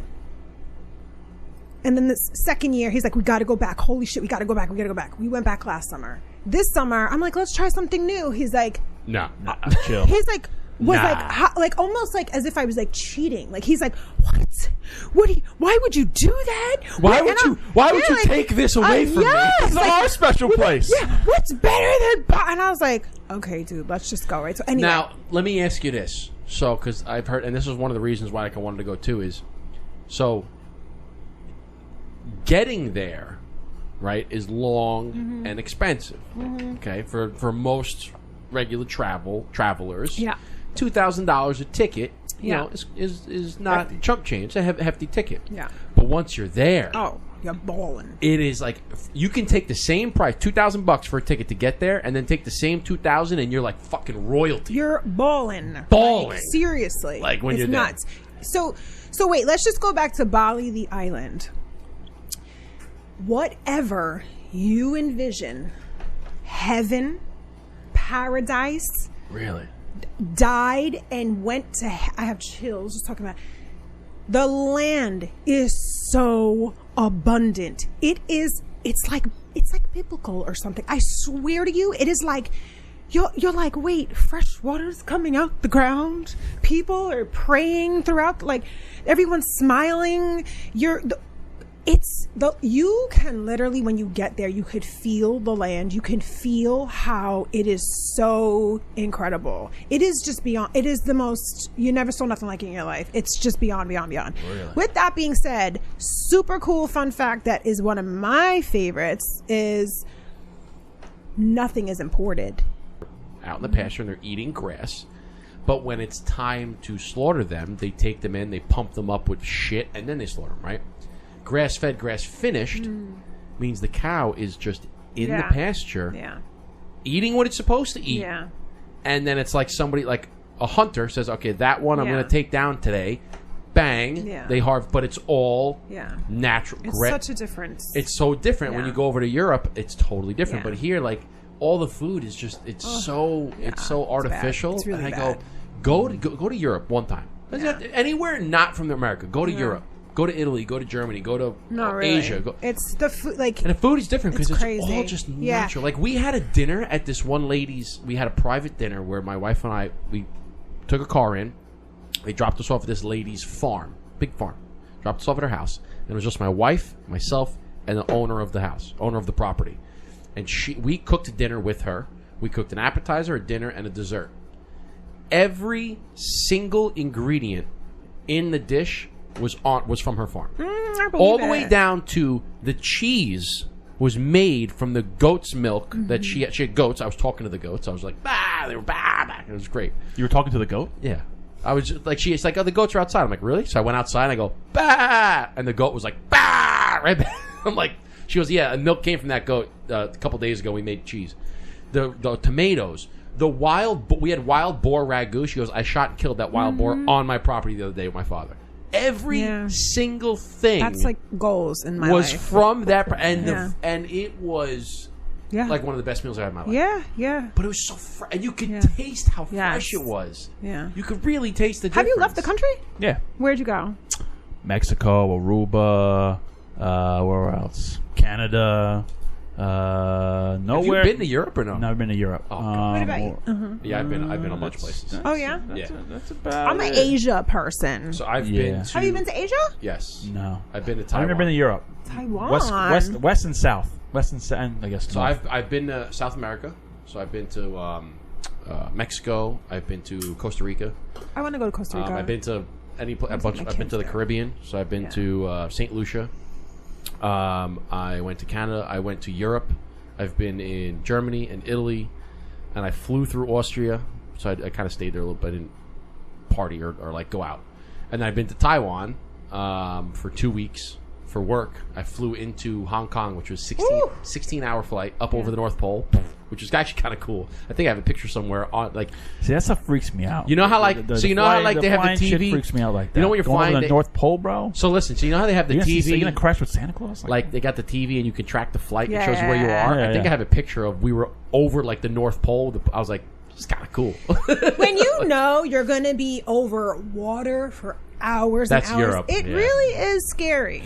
When I went to Hawaii, which is not out of the country, but that counts. That kind of counts. I agree. It kind of counts. Depends on what year you're talking about. That kind of counts. I've been to Hawaii twice, but because you're over water for like 8 hours, dude. Yeah, well, that's so. I don't have fears. My one fear is open water. Open water, not knowing what's underneath you freaks me out. Yeah. So when I was going to Hawaii once, we flew overnight, and I remember it was a clear night. It was a full moon, and the moon was so bright. We were so high, you could see the moonlight on the Pacific Ocean.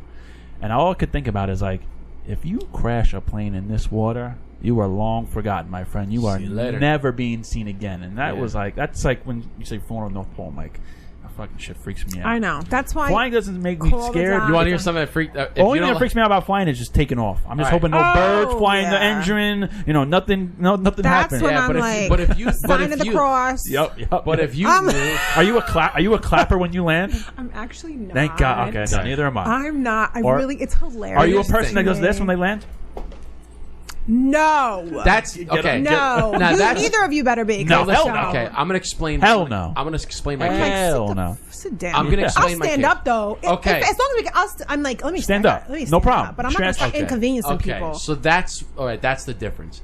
Is soon as the plane lands and the seatbelt sign comes off, I'm standing up. Yeah, come on. I'm not going to be like, go get my luggage, get everything ready. No. But I'm a tall guy, so I gotta stand up and stretch my legs, which is why I always get an aisle seat. So and every year these planes are they're smaller. So I'm like, dude, if I was like, have you noticed 5 more pounds, like where am I going? Like, have you I feel like after COVID, the airline industries have just been shit. After COVID, right? Yeah. Right. Everything is like, I'm like, you have to pay for anything and everything. It's crazy. I just was looking go to a flight to Charleston, right, for me and my wife. It was like over $1,000. Yeah, it's crazy. Fly it's crazy. To go to Charleston, South Carolina. That's strange. This is out of Westchester Airport, but still, it's like JetBlue. I'm like, over $1,000 to fly to Charleston. And they're like $40 for a checked bag. Yeah, I'm like, if you want leg room, I'm like, don't we all have? And my legs? wife's like, oh, just do. We have legs. Why am I paying for leg room? room? Just do the the cheap version because I did the ticket and then you get like the plus. I'm like, all right, well, I did like the plus. I get like the. Wait, I was like, oh shit, is that my Do you want some? Is that my bullet? You want some? I was debating, but I'll have a sip. I'll try. The thing about paying for bags is that even if you pick the cheap seat and pay for the check bag, you want more? Or is that a good little? Oh, it's fine. Yeah, thank you. And you pay for the premium and you get one check bag. It's still the same fucking price. So like, what the fuck is the difference? Very good. I have Delta. I have a credit card with Delta. I have always Sky Miles. It used to be great. I'm like, I can fly anywhere. Always Sky Miles. Now it's like my Sky Miles fucking get me barely anywhere. So you I gotta need tell like a zillion miles. I know. I'm with you. So, speaking of like open water, okay. So, by the way, oh wow, that's really good. It's good stuff. Yeah, 4 Roses single barrel. So we went to St. Lucia. St. Lucia. It was the vacation that we went to where I proposed to my wife. And talk about like. I heard it's really. Lush. I heard the water's beyond. Holy cow! Like I've said, listen, you got to go to St. Lucia. The people are so friendly. It's lush. It's just beautiful. It's such a wonderful place. And so we did one of those like excursions. You take the boat. They go out. You do. They take you to like a little snorkeling area. You do like this waterfall with the sulfur mud bath. You do like the mud bath and you clean off right. And then they take you over to what they call the Piton Mountains, which are their like landmark. It's these 2 mountains, and you go into this little cove, and they anchor, and they said, listen, we can't go to the shore because there's a coral reef over there, so you have to anchor here and then swim over, and you can snorkel and then come back. But speaking of like open water, kind of freaks you out a little bit. Chill, son, chill. So they drop the anchor, okay, and you jump in the water. That's always very intimidating. Okay, so you jump in the water, and they say it feels amazing. You got to just swim. Now you can see, like, you can see the mountains, you can see the land. So you're not way out in the open, but you can see the land. But when they drop the anchor, and now you go underwater with the goggles, and they go just swim that way. So you go underwater, and you can't see the reef, like you can't see it.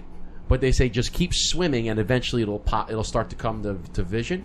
So you swim over there, right? Mm-hmm. Go by faith, right? So you're just swimming, and like, but when you come out of the water, you can see the land, but then when you go underwater, you can't see because it's kind of foggy a little bit. So you finally get over there, you swim around, you see all the stuff. But on the other side of the boat, we were just jumping off into the water and like doing backflips and doing all sorts of stuff. But what was really wild is, so now picture this. So there's the land over here, there's the mountains right here, and the boat's here. So when you jump off of this side, you swim to the reef and you look at the coral reef. But when you jump off the other side, there's nothing out there. Okay, so the land's over here and there's nothing out there. So we were jumping off and it was kind of raining a little bit. So I swam out. I'm like, honey, just take a picture of me like just laying in the water. So now I go out there, I take the goggles and you go underwater. And when you look, like you want to talk about nothing, you go underwater and I'm looking and there's nothing. It's black. Like I look left, I look right, I look straight. Hurry up with the story. It is black, right? So now, right? So now I do a 360. I have a question. It's black, all the way around, and then you turn around and all you see is the bottom of the boat and the anchor, but the anchor goes down and you don't see the anchor and disappears. Chill, son. So all you see, imagine this: there's nothing except the bottom of the boat and the anchor, and you can't see where the bottom of the anchor goes. And I go, all right, honey, I got back to the boat. Get back to the fucking boat. Get back. Bro, when you go on Instagram, I follow like the shark account on Instagram. Crazy. I always see these videos of like these scuba divers and these divers, and all of a sudden they're doing that, and all of a sudden a fucking great white just pops out of nowhere. Nah, son. Yeah, I'm little good. shit goes down your leg. I'm good. I'm good. But what's your question, Lumi? Kind of cool, but like what's the question here? Like I want to know. For a second, you're sitting there, you're like, wow, this is really cool. But then that thing comes in the back of your mind. You're like, yo, there could be something like coming at me, and I have no idea. All right, let's. We get it. We get it. Well, I love. He's like, chill. I love travel talk. I'm a huge traveler, but I have a question about your dynamic. Okay. Because you guys have been riding together for so long, do you have almost like? I mean, this sounds weird, but whatever.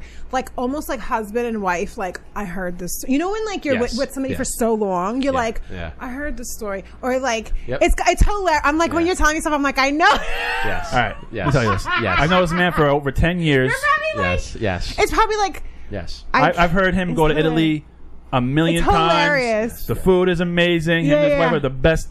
Because we have so many guests. Yes. Obviously, it's new to you. Yeah. But I hear the same It's so funny. It reminds me of like when you're a couple for so long, you're like, and you meet with people and you're like.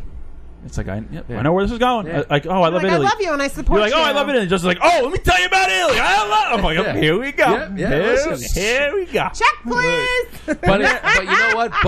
But to your point is, we've known each other for so long. We've been doing this for 6 years. And ever since we met, we've had like. Dynamic. Like, we just connect. Like, as soon as we met, we just connected. I'm like, we're gonna be good friends. Like, we just vibed right off the bat. We connected, and then we started this podcast. In the beginning, the first couple episodes, there was no flow because we were both on camera. We didn't really know how to vibe. Yeah. And now, we've heard the same stories, but we can bounce off of each other so well. Yeah.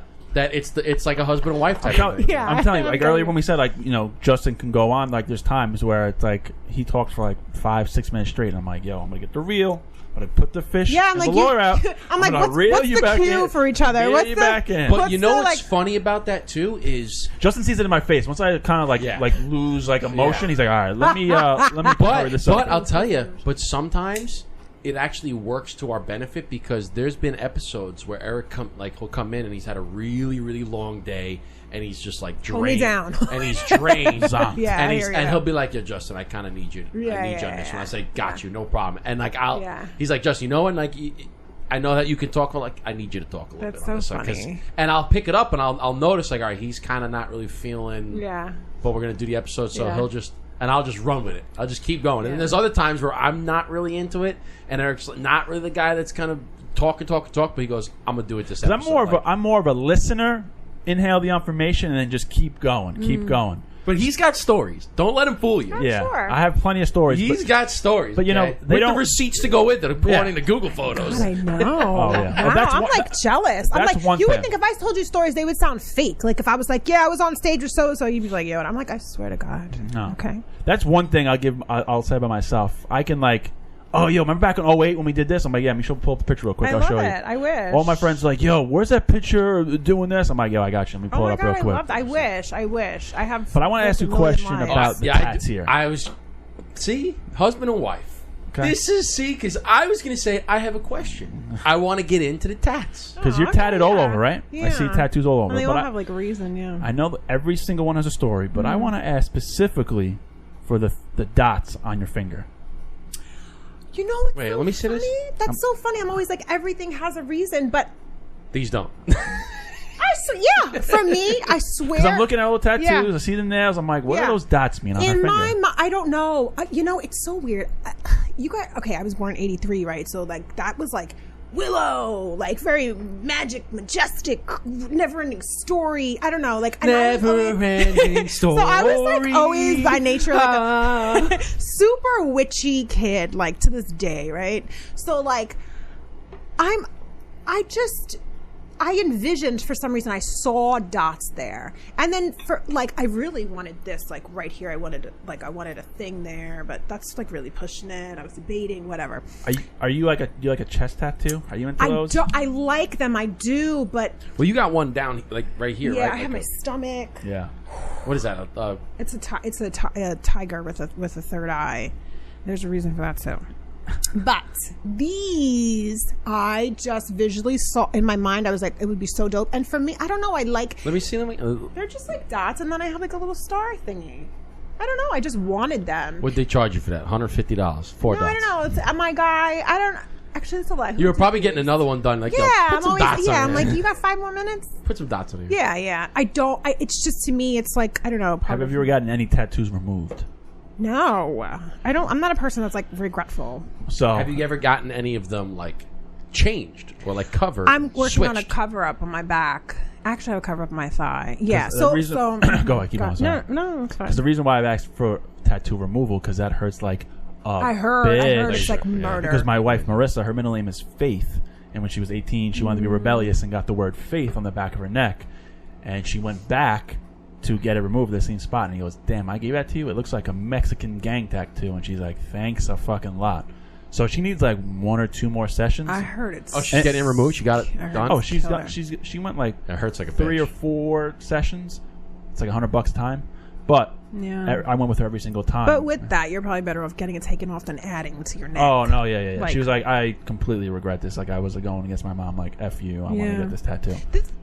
The thing is with tattoos too, like everybody's like, "Oh my god, you pulled them off so well." I'm like, "That's because I don't go to trash artists. You're not gonna catch me go like if I'm gonna do it like in my arms." What? It's visible? Like what I did on my leg. That guy that like it you was, can't like. You would never know my wife has tattoos. You'd be like, "Oh, she's such a clean cut girl," and she puts on you like. If you go to tattoo, you don't want to look like a garbage bag. It's a fine line to look trashy. When it comes to tattoos, you get what you pay for, right? Like you go to some of these guys, and they're like, and you look at them like you got a session. Like I did. This was 6 hours on my leg, and this was really good. You want some more? Is that your first time having 4 roses? I have never even seen it. You want some more? Well, one in Rome. I'll have it. Yeah, fuck it. Why not? One in Rome. Call an Uber. So, yeah, here you go. So look. So you look at my wife and you're like, she's got no tats. Yeah, she's got a couple, right? Well, no, she has one like right here for her. Like, listen, her I don't siblings. put nothing past nobody. True. She could take it. She could probably have a whole back. I don't know. People will surprise you with tattoos. This is true. Really, this is true. like. But when it comes to tattoos, you get what you pay for, right? Oh, totally. Like, I show people my leg now, and I had gotten this done in March. I had a Taurus symbol on my leg, and I wanted to get it changed because I'm not really. I got it when I was younger. I'm not into astrology. If people are, it's fine. It's your thing. I'm not really into it. I'm a Christian man, so I'm a man of faith. So I wanted to get it changed. So I went to the guy and I told him, I was like, listen, this is my idea. I'm a mountain man at heart. I like the mountains. I like the Adirondacks. I like the pine trees. And my favorite animal is a moose. Don't know why. I like moose. They're Where in your lineage is there a moose? I have no idea. They're if I ever so want to pass out and die, dude. They are gigantic. I go just the American History Museum. I'm like, dude, they are like people don't realize how big. They don't realize how big moose are. Moose are huge, massive. So I was like, hey, can you? And he's like, no problem. So I sent him a couple things, and he covered it up. And I show people, and they go, yo, that is sick. I go, would you believe that's a cover up? They go, that's a cover up. Yeah.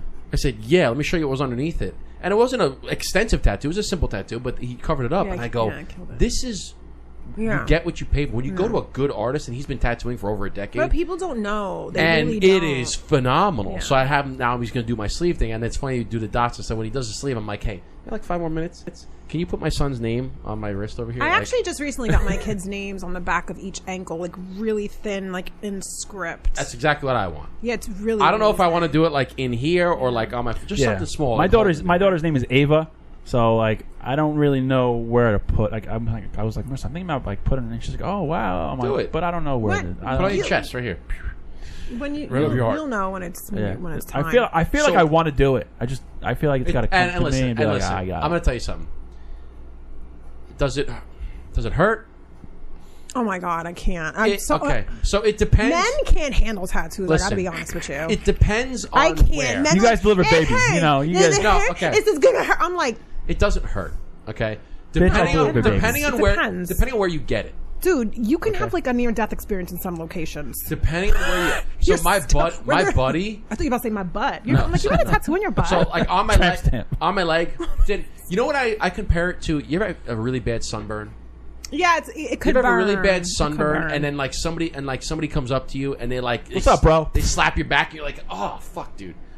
Are you gonna cry? No. Does it sting? Yeah. Yeah. So that's what I feel like. It's like you have a sunburn and somebody's just kind of scratching your sunburn. But so on my leg, none of that. Like it was annoying, but it's not like, oh my god, you're gonna cry. It hurts. Yeah, it's like you're not on bed. Like there's moments where you're like, I'll tell you, when spicy. Yeah, when it got to so it gets all the way up to the top, and when it got to the bone, like right on your knee, that was like kind of like that kind of it hurts a little bit more. But my buddy who's covered, he said that some of the worst places, he goes, his sternum. Well, you got to think about it. He goes, his sternum, I felt like my whole body. Well, no, but also these are your major organs. So your body's like. And you want to hear something else that he said was we're going to die in this area. There's just no meat here. The other part that he said hurt the most, the back of his elbow. And he goes, it's not necessarily. I mean, I also think about. So pinch yourself. When you pinch yourself in your forearm, it doesn't really hurt. Pinch yourself in your ribs, hurts a little bit more. Pinch yourself on the back. Ribs is crazy. Back of your thigh, your hamstring, kind of stings, right? Back of your arm, kind of stings a little bit. So he's like, a little stings. He goes, but what sucked the most is the position that I had to hold forever. He goes, because I was like this on the my arm over the thing for like an hour and a half, and he's like, and my arms. He goes, it's just so awkward. You ever get in a position where you're like, you got to stay there, or like in a plane, you're sitting on a plane, you're like, I'm sitting here. You're like, I need to get up and stretch my leg because my knee is on fire. Like you get into that position where it's just so awkward. Like I gotta move, I gotta stretch it. Because it's so awkward. Is the cigar out again? It is. All right, so back to your tattoos, because I got on a rant here. I don't know what the deal is. I'm about to smoke this. Well, you want this one, so I can't What's your favorite? Do you have a favorite tattoo? I was going to say, first tattoo, favorite tattoo. First tattoo. First tattoo and favorite tattoo. Oh, girl, let's hear the story. Okay. Come on, girl. So even like in my 30s, my father would be like, and you keep disrespecting me, and the one thing I ask you to do is not get tattoos, and you keep getting tattoos. And I'm like in my 30s. I'm a mother. I'm independent. Like, it was just respect. Yeah, I'm like, I love you. But shut up. Yeah, I'm like, leave me alone. If I'm 17, I get it. I'm 30. Leave me alone. So when I was 17, back in the day, is that the first one? 17. Yes. So mine was 18. My Manhattan days, right? Manhattan. My Manhattan.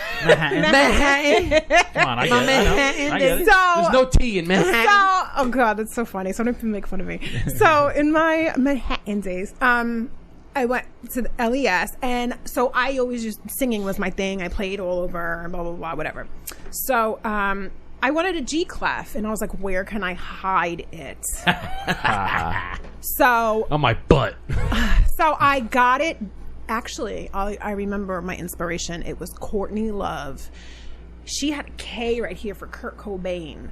Oh. And I remember being like, that's the dopest tattoo ever. And then I was like, wait, I could get when would anyone in my family see this, even if I was a bathing suit? So I got it like dead center, a little G clef in the center of my boobs, and then I could hide it forever. So that was 17, and then like 18, right in this, like right on dead center in the chest, on your sternum, like right there. Yes, right in the center, very small. So I got that at 17. I never even got asked for an ID. Like I was just pushing together. Yeah, no, it's fine. They don't know. So and then my second one. How many do you have?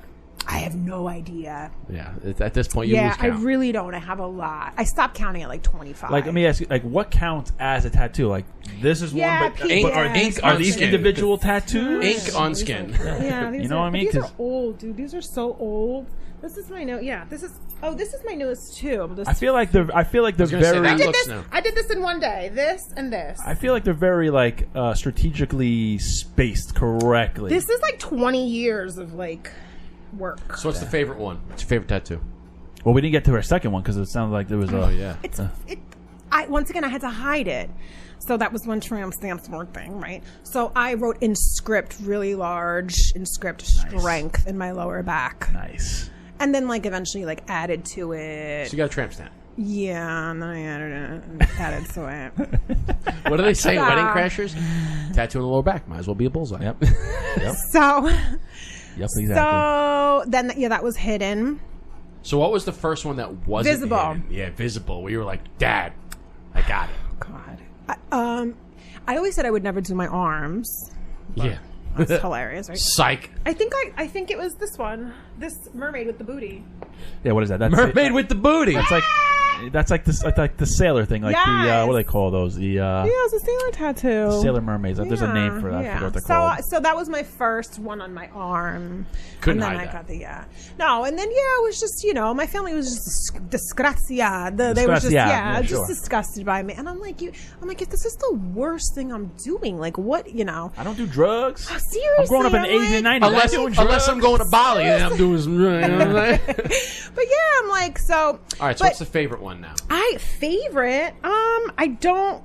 Would it be the Italy one that you drew? It is really fun. I mean, that's it's very original. It is. I've known a lot of Italian. I know everybody gets like tattoo the same people. American flag, Italian flag. My favorite one is "Only God Can Judge Me" right here in the shoulder. The praying hands with the rosary. That was big in high school. Everyone always had that. So I always know I wanted an like Italian kind of tattoo, but.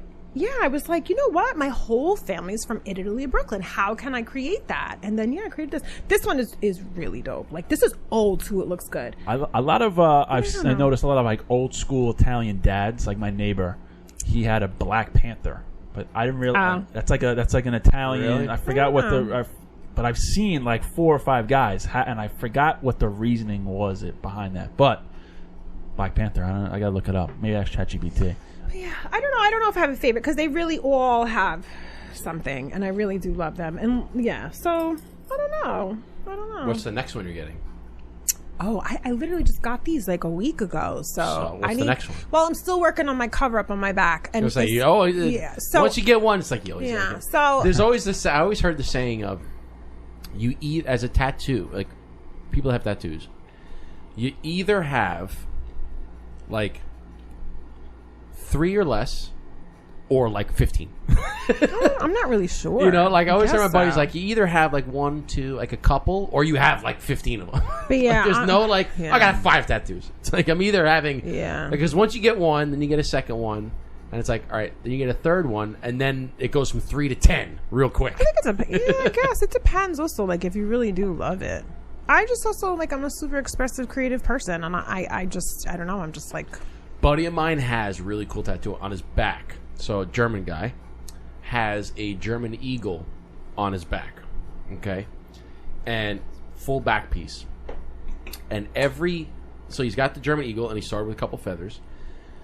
But every feather that he adds is a loved one that has passed away. That's nice. So he'll have the German eagle and then a grandfather passed away. He adds a feather with the grandfather's name and the date.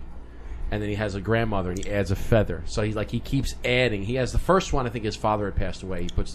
And then he keeps adding feathers for all of the family members that have passed away. I'm like, that's awesome. So it's one piece that is continuously adding. He put it in high school. He got a tattoo with his last name right on his bicep. I said, dude, why did you put it on your bicep? Just in case he forgets. No. He put it says because when I play beer pong, I roll up my sleeve, and everyone can see my tattoo when I'm shooting beer pong. I said, really? Gotta let him know. Yeah. I mean, there's another kid in high school. He had his last name tattooed on his neck. And I was like, no regrets. no regrets. No regrets. I'm like, Not even a single dude, letter. Are you forgetting your last name anytime soon? Like, why is it I right love here? throat tattoos. Those are wild. I love them, but I like the tattoos. I like when people have like the skeleton tattoo hand. I don't know what about it, but when gonna get they a hold, skelly? when they hold something and you see like the skeleton tat. I don't know. I like that's fucking. I like gangster. forearm tats. I like forearm, which is why I'm going to extend mine. Speaking of which, right? So my son, I'm covered, right? I took him for his first tattoo, like so. He got a whole forearm piece, and it was even hard for me as someone that's tattooed. I'm like, are you sure? Yeah. Is this what you want? Like, because even like and he could flip the script like, Mom, were you sure about it? Like, but all right, Mom, I'll figure it out. I'll figure it out. For real.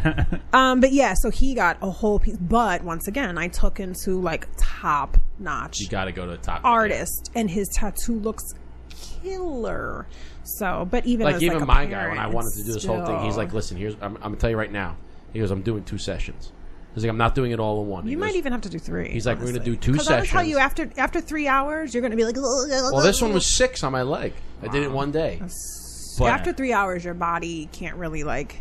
It's a lot. But I mean, we took breaks. We did like you did like an hour bathroom, another hour stop for lunch. I'm not a break person though. I'm like, let's rock and roll. But I'm he was I'm he's like, if listen, if you're down, I'm down. Because he said it's not even that. He goes, 1, it's going to take long. He goes, but 2, I want to make sure that we do it right. He's like, so I'm going to do the first. We're going to lay like the foundation down, let it heal for 2 weeks, come back. Then we'll go and we'll do it because he's going to do a lot of like black and gray and shading and stuff. He's like, so we got to do a process. If we're going to do it right, we're going to do it right.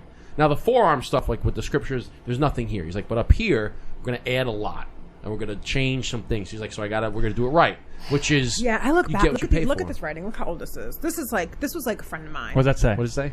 Exactly. No, I found God in myself and loved her. I found God in myself, and I loved her. I loved her fiercely. But yeah, I forgot what poet that was. But yeah, this is old too. But once again, it's like the little knife right here too. Yeah. Actually, this is one of my favorites for sure. Brass knuckles with the hearts. Yeah, sweet. I saw the brass knuckle one. Sweet but tough. Yeah, I saw the brass knuckle. That's the Brooklyn. One. That's the Brooklyn. You know what I always thought about doing too is I thought about getting a cigar. Everybody's like, "Are you getting it?" And I'm like, "Do you see what they look like?" I thought looks like a dick on you. Like a piece of shit. Like, what are we doing? Thought about it, but I'm like.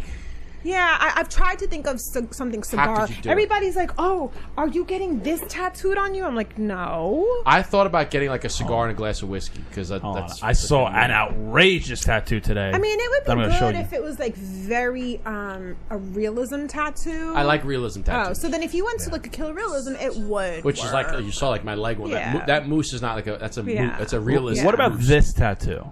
What is that? What does it say? It doesn't say anything. Oh, is it that's a girl? Oh. That's a girl sucking a dick. Hey! Yes, it is. Oh. What about that tattoo? There's a lady in the room. Oh, that is a lady. Oh, well, you know, okay, it is per se a lady. Listen, I mean, I was a little curveball. You like that? You like that? I was expecting that. Wasn't it? I may not have a lot of contributions. Is that saved in your phone? No. Why is that in your? Is that part of like? I literally sent to my friends. I said, "Look at this tattoo." I literally sent it right before we came here, and I had no intentions of. I was like, "Oh," but now it just clicked, and I was like, "You know what? That's an interesting tattoo." I'm gonna get the last little puff of this bad boy.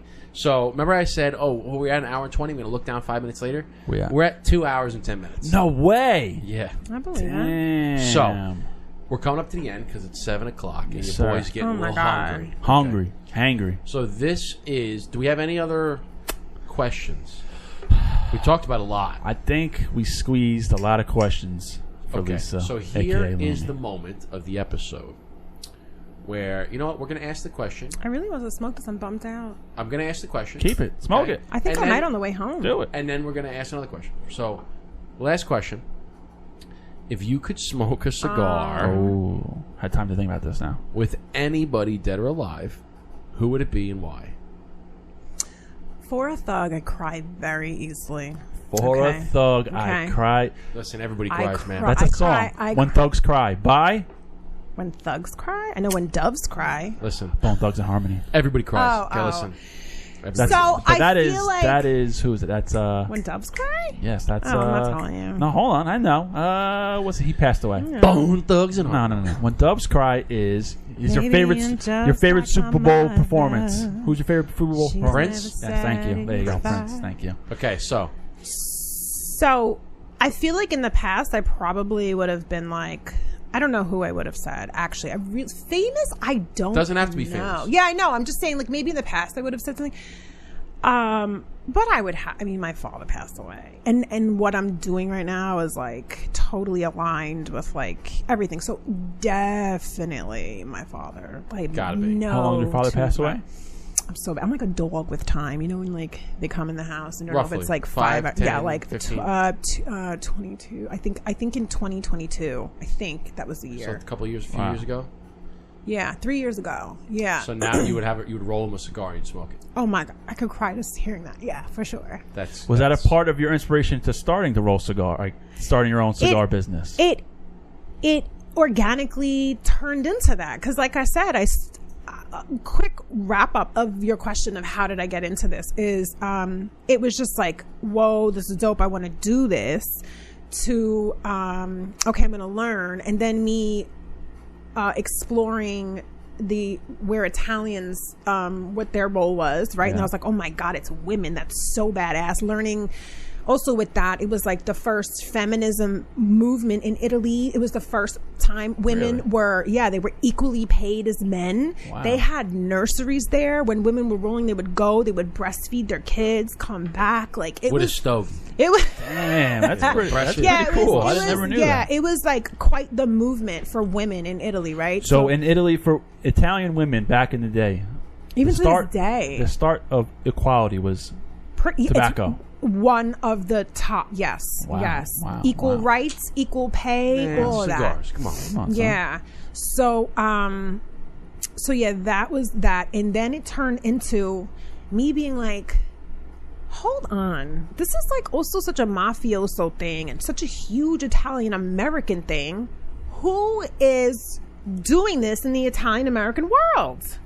Nobody. Especially not a female too. Hell no. Especially so I'm not just female. like, so You're the I was pioneer. like, I'm a pioneer. Because you give off all the hella old school Italian vibes, the Thank vintage you. vibes. You know? I really like it Because when I saw you going to the event originally in Saratoga, I think we started talking on Instagram. I don't know if you messaged me or I messaged you, but I was like, I gotta know who this chick is because her whole aesthetic is fucking gangster. Thank you. I really appreciate it. And it's just really a representation of like where I come from. So like, yeah, just, you know, my grandparents were a huge thing in my life and my father and like, all of that. So they're all past. So I'm like, what can I do to like continue it forward and keep the environment the same, like gatherings and getting together. And I'm like, okay, if Italian Americans, like they love to have cigar rollers at weddings and events, blah, blah, blah. And so for me, I could do a regular cigar event, but if you want to have an Italian American aesthetic to the vibe and the table, like that's what I bring. And nobody brings that. How far do you go? Because you're upstate. How far? Anywhere how for far the right would price. you go? There you go, my friend. Anywhere exactly. for the right price. That's what I wanted to hear. I will get on a plane. I will go anywhere. It doesn't It's all matter. baked into the price. Totally. I'm totally. Yeah. There's no. My bags are packed, my friend. Get the bag, baby. Yeah. Get the bag. That reminds me. Uh-oh, my another bag. story. Here we go. No, my bags are So you tight. catching on? I gotta Catching go. on? No, because you watched. Because you watched Bedtime. the 1,000-pound sister. She's like, my bills are paid. I pay my bill. My bills are paid. My bills are paid. My bills are paid. That's her. My bags are packed. Okay, I'll go here. My bags are packed. Seriously. Exactly. In the I same. pay my bill. I'm grown. My bills are paid. Same sentiment. Same sentiment for sure. Okay, so that's it. We're 2 hours and 12 minutes. Okay, this is the point of the episode. We like to give you, okay, Lisa, It's better be good. roll out the red carpet. Where at? Now, this is the moment of the episode where you get to plug away, tell people where they can find you, tell people what your business is about, tell people how they can book you, what events you're doing. Plug shamelessly. Plug away so as bad much at as you this. can. This is where I get shy. This is where I'm like, Plug, hi, plug. I really like to roll cigars. Okay, so my Instagram. This is all hard to spell, but Start with the Instagram. okay, my Instagram, my cigar Instagram is Luminisa _cigaraya, which means female cigar roller. So that's my cigar page, Luminisa Cigaraya. And my website is there. It is lacigaraya.com. And I have a YouTube. It's Luminisa Lifestyle. And that is where I document like all my travels, solo travels. Yeah, I don't know. Is that it? Does that What sound... about what services do you offer? Well, let me get it off the pad here. Let me tell you. I mean, anything for the right price. Hello. I roll cigars live at events, and I don't just come with like a cutting board and that's it. Like I will set up my whole thing is I live for experiences. I'm gonna bring an experience. I'm not just gonna come roll cigars quietly and pass you a cigar. Like I'm gonna give you a whole experience. We're gonna chop it up, whether it's like Italian American vibes, whether it's just cigar vibes. Like aesthetic is everything to me. I just like to vibe and have a ritual going. And the beauty of cigars is this. And I enjoy this. And in this day and age, the way things go, it's usually this. Yeah. And don't know how to communicate and don't know how to have eye contact and all this madness. So for me, it's like have the moment, enjoy each other, talk about things, let's vibe, let's talk, let's build, let's have ideas. Like, so that's just like the huge thing for me. Building, growing, evolving, and bringing the whole thing. Luminisa _ La Cigaraya. Check her out. Yeah. Okay, book her for your next event. Book you got me. weddings, you got networking events, you got business socials, you got birthdays. Come on, you ain't getting the energy and the vibes. So I could be like calm and normal if I have to be. That's for the right price too. They gotta pay me to shut up, all right? They gotta pay me to shut up. Plus extra. It does for me to be like, "Hi, how are you?" Well, listen, yeah. we thank you so much for making coming our on. trip Appreciate it. down here. We hope Thank you had a good time on I the appreciate show. it, yes. If you guys like this episode, hit the like button, hit the subscribe button, hit the bell. Go check out Lisa on her socials. Book her for your next event. That's it. Book me. Bags are packed. We love you guys. We appreciate you guys. Eric, send them off. I got a little bit of bourbon left. I know you're checking. Lumi. Yes, I wish I got. Make sure I had a little bit of a drop left. Just pour it on the cigars. You know, I could after, but I have a drop left. And as our signature cheers, we like to say cheers, chin chin, and salud. Thank you. Salud! Cheers.